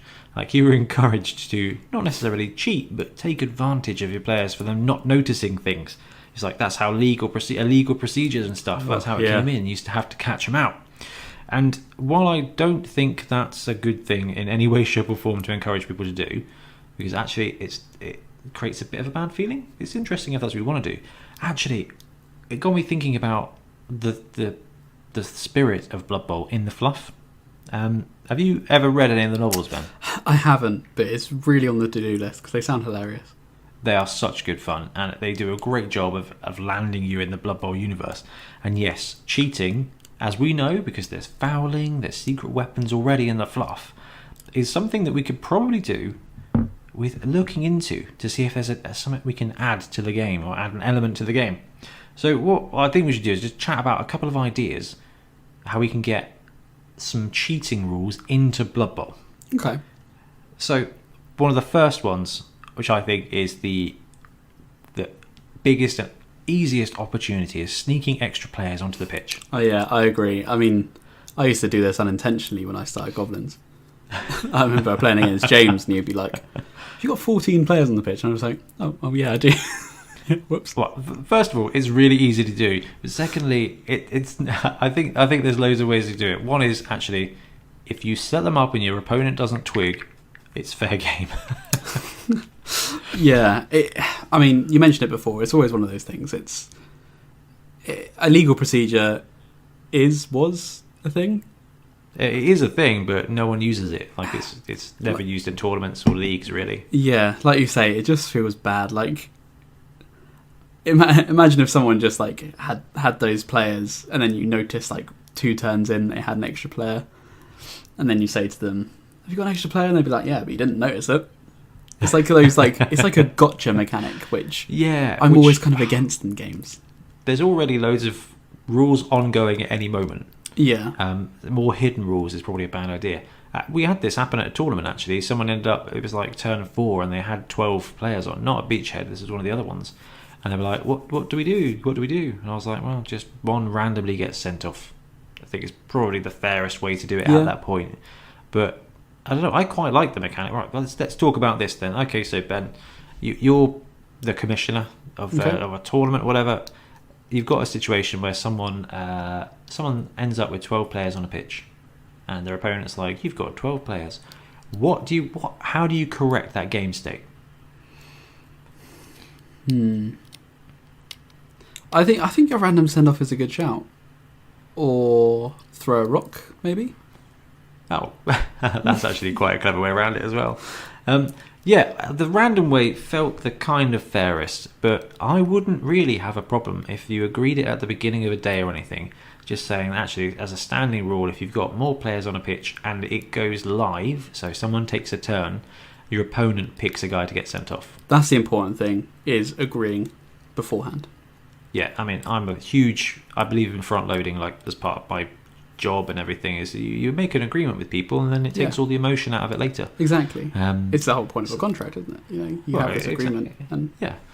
And so I do I like the random one. I think that's fair enough. Although it does kind of incentivize goblins, ogres and things like that to use that rule to their advantage, because there's a higher percentage chance of a goblin or a snotling being sent off and it having very minimal impact.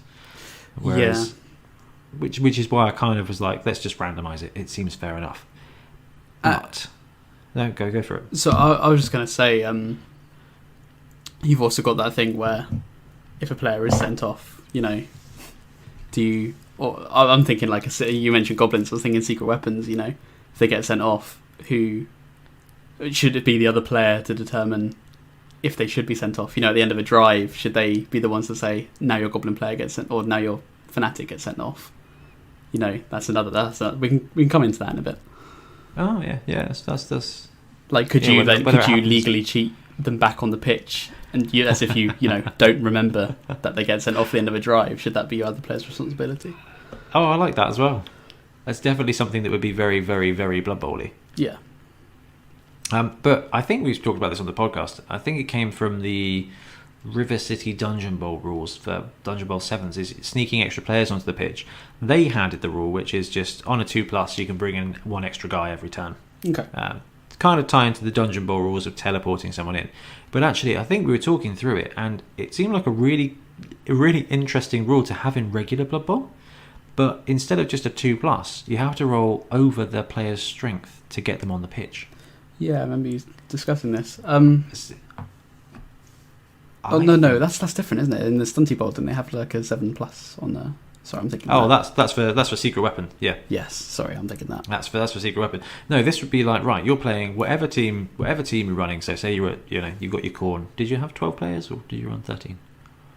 12, 13, 11? 12, I think. Yeah, 12. So there you go. So you could try and bring your extra player on. What you had to do is roll over their strength to get them on the pitch, to sneak them on without the referee noticing. That is interesting. So it'd be easy for an Ogre team to just keep bringing on runts. Because 2+, they come on in their end zone, you can just run away with them straight away. But you keep a Minotaur or an Ogre in reserve, you need to roll that natural 6 for them to be able to sneak on past the referee. Yeah. And then you don't have that, if both players can do that. Yeah, you just filter on extra players like a tower defense game. Could that be like a stadium rule, perhaps? Oh, that's a really clever idea. You have untrained ref or something like that as a stadium upgrade. Like poorly trained refs. That would be really cool. Yeah, you can just start bringing. Because I was thinking about this on the drive home. I was like, it would be actually really interesting. And right, I'm going to set the scene. The ball's in your half. They've blitzed your ball carrier, it's sitting on the pitch, you've now got the turn back, they're about to score, you've got a Black Orc or a Blitzer or I don't know, someone on the bench. You can risk bringing them on and having them sent off to jump in on your end zone and make that massive blitz play. And I can picture it, I can see it happening in a game. Like, oh man, they're going to score, you get on the pitch, stop the goal, just stop the score, and then just running onto the pitch, taking out a guy, and then probably getting sent off.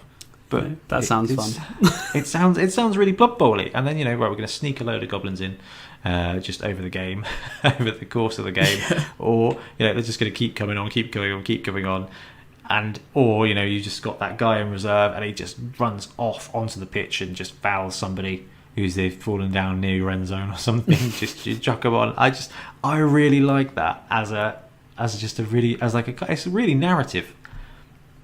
Yeah, I think that's probably one of my favourite ideas for legally cheating in Blood Bowl, is having that on your turn. You roll over their strength, you can put the guy in the end zone, it can activate as normal.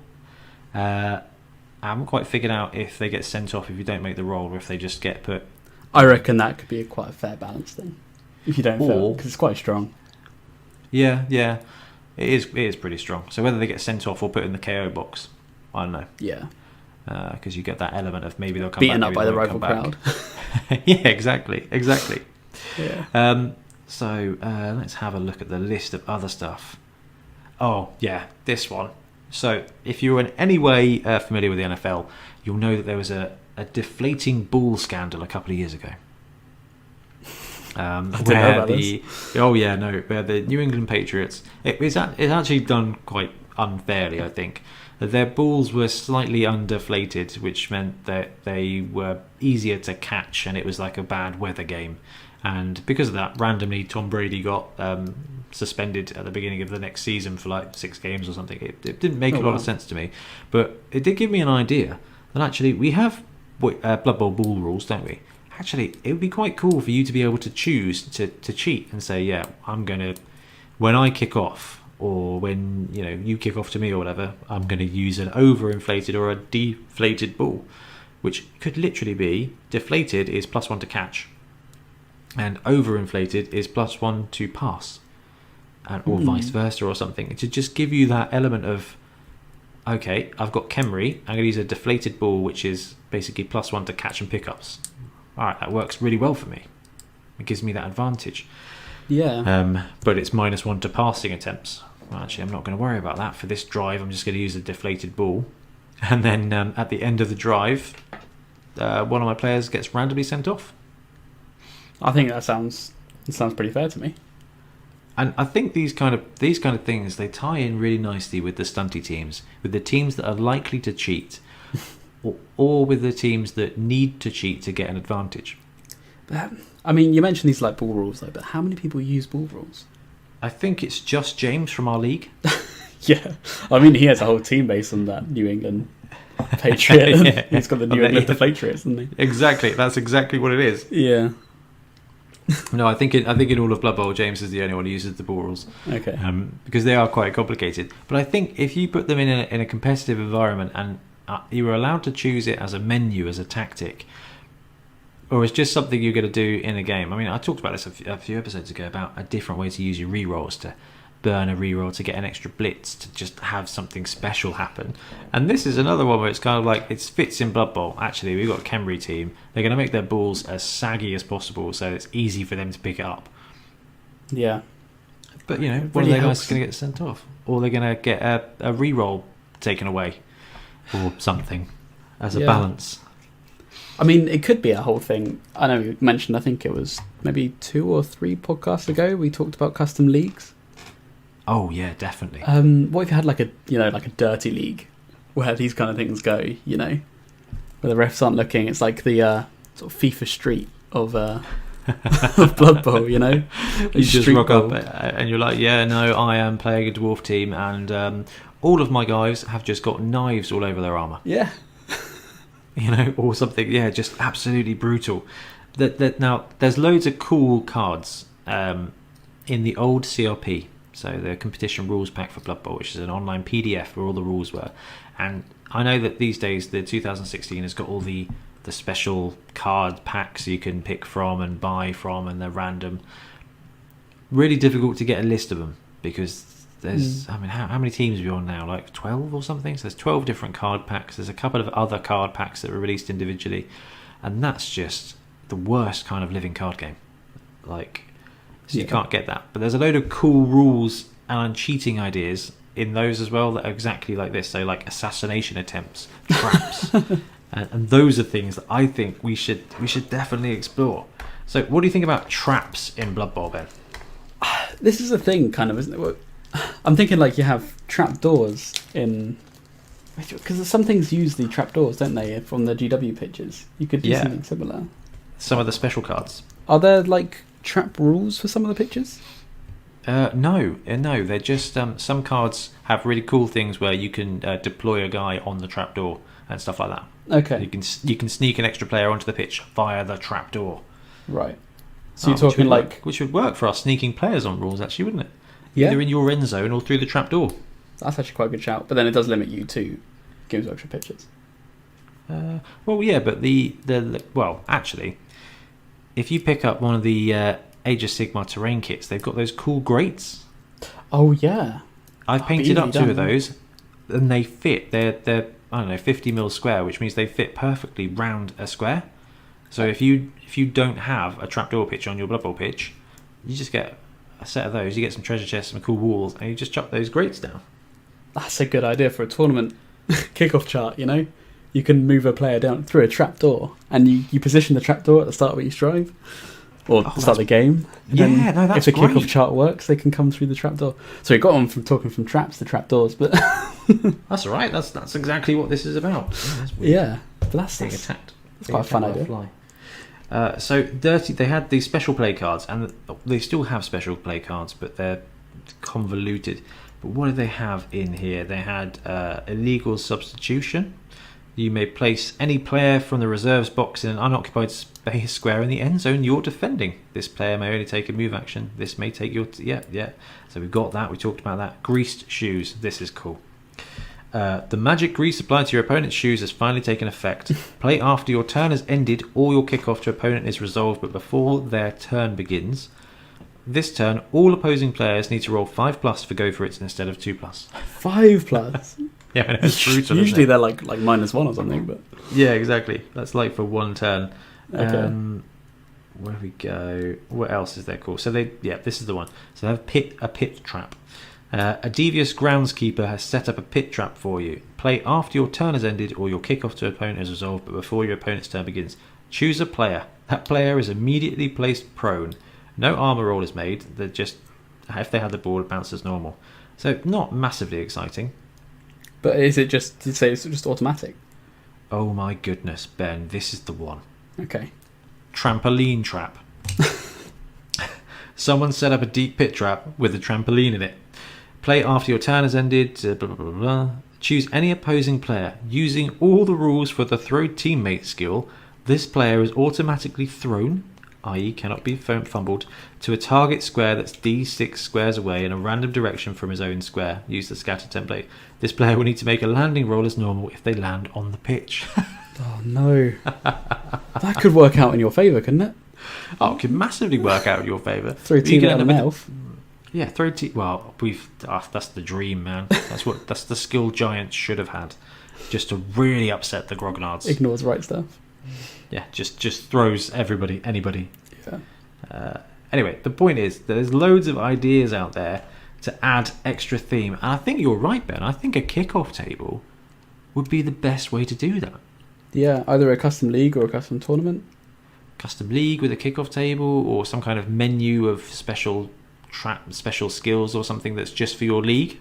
Could that be a Bonehead Podcast 2021 tournament? I mean, I don't want to call it Dirty Bowl, but Filth Bowl. Yeah, Cheat Street. I don't know, something that could be quite entertaining. I'm an unapologetic Sevens fanboy. Yeah. I think Sevens would be a great place for some of these things. It feels, lack of a better word, for like a more casual format. It is a more casual format, yeah. And even if you're looking at the setting, the referees, the rules and stuff is less, so it's easier to have this nonsense in it. Yeah, and there's less to think about during the game as well. You got a lot less players, a lot smaller pitch. That's a really, really, really good point. So for you, anything else we haven't covered that you immediately comes to mind when you think about cheating in Blood Bowl?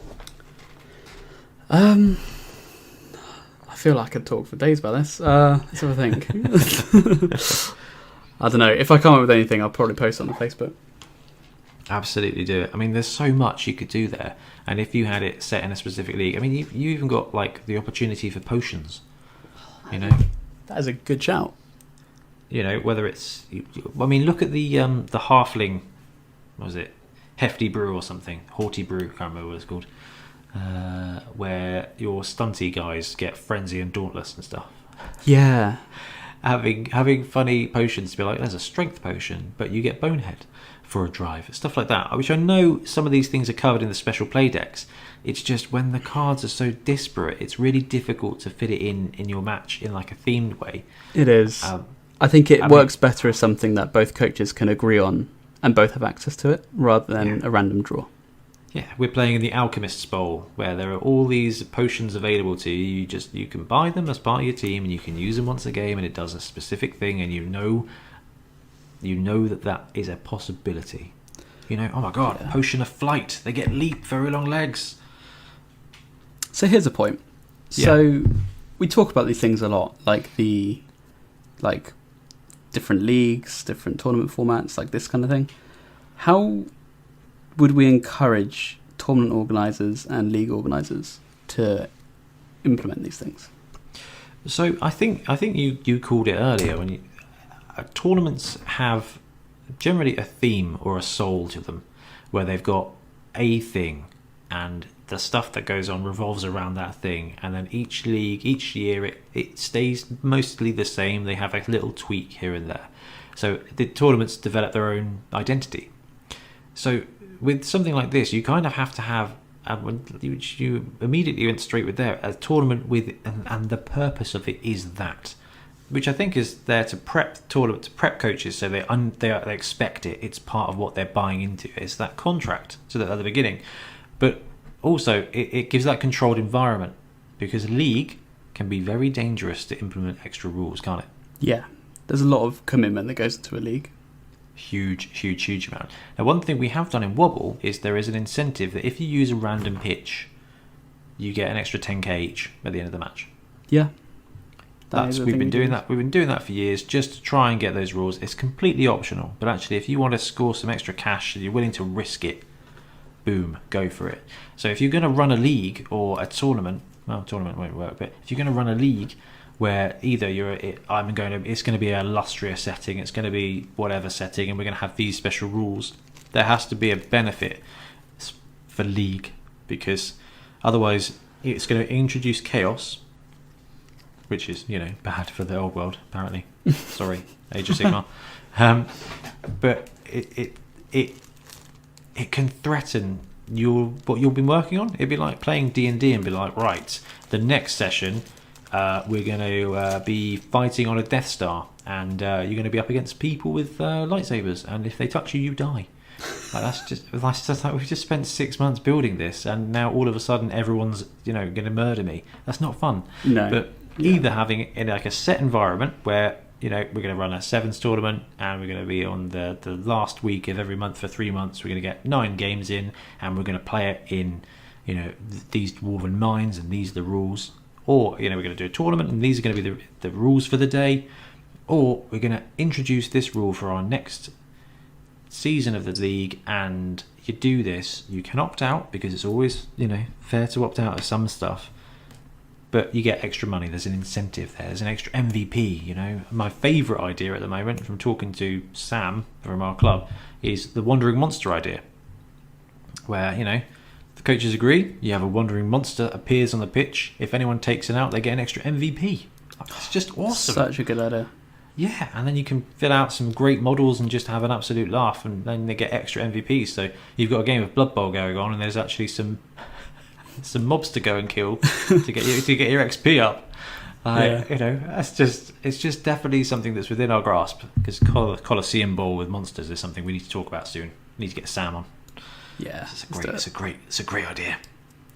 Does that cover what you were talking about? Yeah, I think so.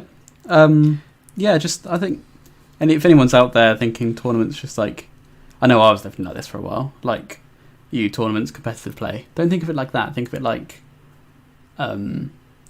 it's just a new opportunity to try something new, get a few games in one sitting, where normally you play one game like a week or a month or something like that. Just think of it as a time to try something new, and I think that's when we can implement some of these things, where how about we play 3 games in a row in quick succession where we just can suddenly cheat. And we have these rules in. Yeah, exactly. I think the best way, I'm sure you've watched a TV series or two where it's a TV series, but there are also movies interspersed within it. Then there's a major 24 is a cracking example of this. Oh yeah.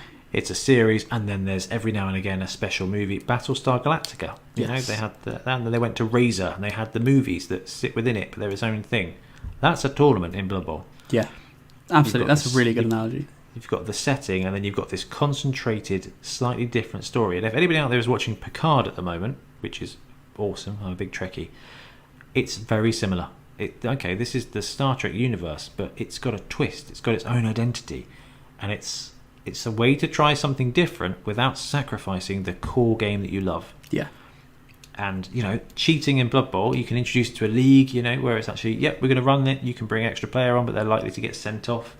This is what we're going to be doing for this, 6-week tournament or whatever. Yeah, it's cool. It's a good idea. I think it's a great idea, just to introduce a little bit more carnage without impacting your team's development. Definitely. Or you just give everyone an extra Minotaur and a Wizard and just... and no apothecaries. Yeah, that's it, exactly. Everyone gets a Fomeroid, and they're just like souped up giants. Wicked. But like Ben said, if you've got any ideas for cheating or introducing more of the Blood Bowl fluff into the games, drop us a line, because we super want to know about it, and we'll talk about it in another episode if you've got any good ideas. But I think for now, it's time to talk about our star player for the week. It's star player time. It's Griff Oberwald. So everybody who knows Blood Bowl probably knows Griff. Ben, have you heard about Griff? Yeah, who hasn't? Exactly. If you join the NAF and you don't put in a personal name, it automatically populates to Griff Oberwald. Oh, really? Yes. That's a fun fact. People haven't chosen that, I assume, or there's like a billion people that have chosen Griff Oberwald. I'm pretty sure it automatically defaults. So I was trying to find some people's NAF names after Beachhead, and I was like, this person's name? No? Okay. Typed in their NAF name, Griff Oberwald. I was like, oh, I think I see what's going on here. Right. Anyway, Griff is the poster boy for Blood Bowl, sort of. The Blood Bowl Ultramarine. Yeah, kind of. I think Morg might be the poster boy star player.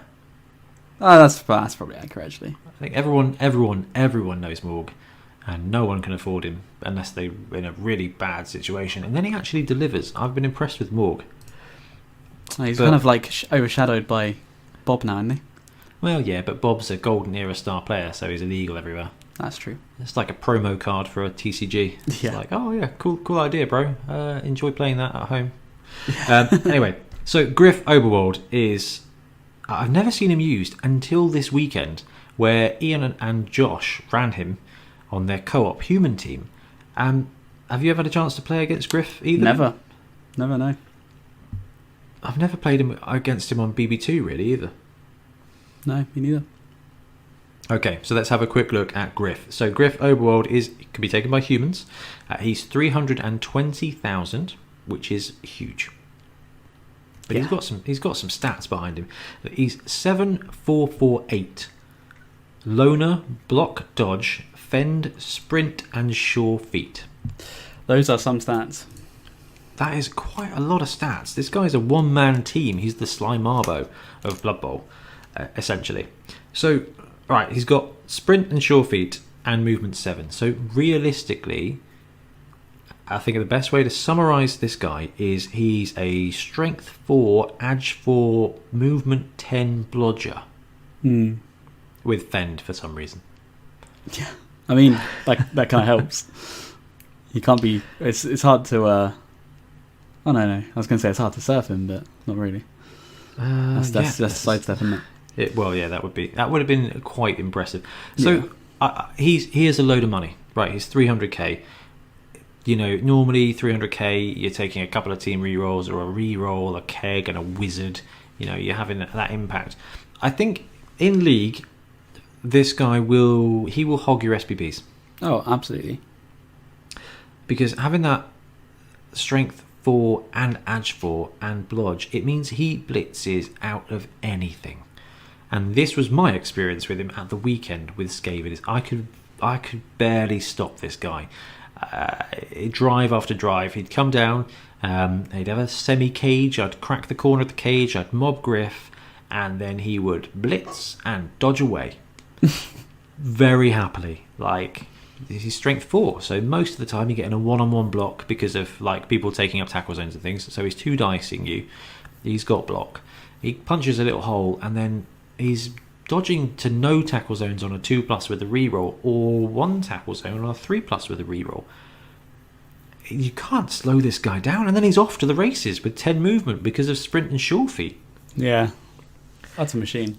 Yeah, I mean, it clearly worked for Ian and Josh. I think they went 1-1-1 in the end, but they went 2-0. They scored plenty of touchdowns. And the Griff charge on a team with no rerolls was awesome. And he's got dodge, so he's got that integral reroll. You roll in 2-die blocks and blitzes. This guy is really good. I was super, super impressed. Yeah, but I think from talking to Ian, like you say, he hogs the SVP because I think his playstyle was passable to Griff, and absolutely take it from there. So. Oh, absolutely. And you know what? In a tournament setting, that you can definitely do it now. 100%. I mean, there's a lot of tournament teams with humans that take the ogre and the Vin Diesel guy. Who's the Vin Diesel guy? The mighty Zug, who looks like Vin Diesel. He, because then you've got 2 ogres, and that's pretty good. Because to be fair, on humans, your blitzers are great anyway. But they went with a different build, which was taking Griff, and Griff is he's just a vampire that's already eaten today. Yeah. Basically. And you can give him the ball and you can score. So for tournament, you've got a great fun build, and that's why I really loved their build for the tournament, because it wasn't humans with a bit of spice. It was, we're going to take a human team that is built around Griff, because he's going to come back every game and it's going to be wicked. And he was great to see. It was a different human team, and it was semi-horrible to play against. But we've got to ask the question: 320k. Yeah, it's steep. Is a huge amount. So let's look at League. We like to look at League because I think most people seem to play leagues. Taking Griff, if you're down 300k, do you do it, Ben? Oh, honestly, no. I mean, I've never played humans. I can't really see where he fits, but I don't think I would. He's so good, but like you say, blitzers are already good. I think a human team kind of holds their own, and they probably benefit more from other inducements. Yeah, no, I think that's fair enough. I guess the one thing I would say about Griff is, if you need to win the game, you can do it with Griff. Yeah, you can do it with Griff and 1 million flat build. Actually, if you're playing a 1350 team, taking Griff is going to give you a good chance to score 2-3 touchdowns and hold your own. If this is game 2, game 3 of the league, if you take Griff, you're going to lose out on a touchdown, 2 touchdowns. You're going to lose out on SPP that are going to build your team. And you need that if you're down 300k. Absolutely. You need to start playing catch-up. Now, we're lucky in Wobble that we've got a catch-up mechanic that for every 250, your total team value is less than their total team value. You get an extra MVP award because we want really teams to catch up. But I think if you're playing down and you need to win a game, Griff will definitely give you a different angle to win. If you're vanilla. If you've already brewed up a bit of a team and you're sitting at 1200 and you need some spice to go against a 1500 team, when you're kind of 1150, 1250, you've got a team. You've got a great team already. You just may not have a team as great as theirs. And at that point, taking a wizard, taking some rerolls or extra apothecaries to keep your guys in the game will probably benefit you more. Yeah, I think you're right. What do you think? Sorry, one more topic. What do you think of Fend? So he has Fend. How do you feel of that as a skill? Do you think it's bloat? I've not. So it feels like some of these classic star players, they tend to have one random skill that doesn't make sense or just is like a throw on, and I think it is to bloat them a bit. Because if he was 300k without Fend, he'd be really sweet. Like, he'd be even better. I think so too. So Fend, opposing players may not follow up blocks made against this player even if the Fend player is knocked down. The opposing player may still continue to move, etc. if they've had a blots. I think Bretonians have this everywhere, don't they? Yeah. They're yeomen do or something, or they're linemen. So I don't know. I prefer stand firm, really. I think you're right. Stand firm or sidestep or something like that. Yeah. I mean, Fend is quite interesting because it can, I say, funnel their guys. It kind of can. Like, you can put a guy there and you know that no one's going into that space without knocking him down. Stand firm is better for that. So Fend is a bit of a freebie skill that I don't know. I'm pretty sure I blitzed him a couple of times. I'm not entirely sure he ever used it because it's a very forgettable skill as well, isn't it? It did actually pay off in Bonehead Bowl. No, Bonehead Bowl, Beachhead Bowl. Where there was an undead ghoul who I struggled to surf with Frenzy because he had Fend. Oh, that's clever. So it does. I think it combats Frenzy. It's like a counter to that because they can't do the second block. It's a bit of a shame you didn't get to play against this human team because I think that would have been a proper brawl. Yeah. I think that would have been an absolute brawl. So, Griff, is he better than a wizard then? It's always a question we ask, isn't it? It's a very, very good question. You know, I don't think he is. Is he better than 2 wizards? Now, you can't have 2 wizards, but if you could have 2 that's wizards... Sorry, that's what I was comparing against 2 wizards. And, yeah, it's a wizard plus the rest. That's what it is. And it's a lot of rest. It's hard to say. I mean, I like having the numbers. He can do what a wizard does multiple times in a game. Yeah, I mean, you get an extra player on the team. You get an extra armor 8, strength 4 player on the team. Yeah, like, that's pretty good. And that's the one thing. But I don't think we consider about star players is that actually you're buying a resilient bit of cannon fodder that will. If he had guard or shore or sidestep or something, he would be like ace, absolutely ace. Yeah. But yeah, Mighty Zug is 260, and it's like, yeah, he's cheaper. He's just pure strength, I think, Zug, isn't he? But like this, I was really impressed. Anyway, I was really impressed with him. I think it's definitely fun to brew up, and it was worth Ian dropping his 4th blitzer to take him instead. Yes. He was just miles better than one blitzer in a tournament setting. It's awesome. And there's this thing we've been brewing up with sevens called Star Sevens, where you get 700k and you can build a team, and you can have star players, and they can be included in the minimum 7 players. I think Griff on a sevens team would be great fun. Yeah. No, at that point, it's the Griff team again. Yeah. So again, if it's in a tournament or like a little, mini like a setting. Yeah. Great. Yeah. Just in a league, I don't think I'd take him. He'd do too much.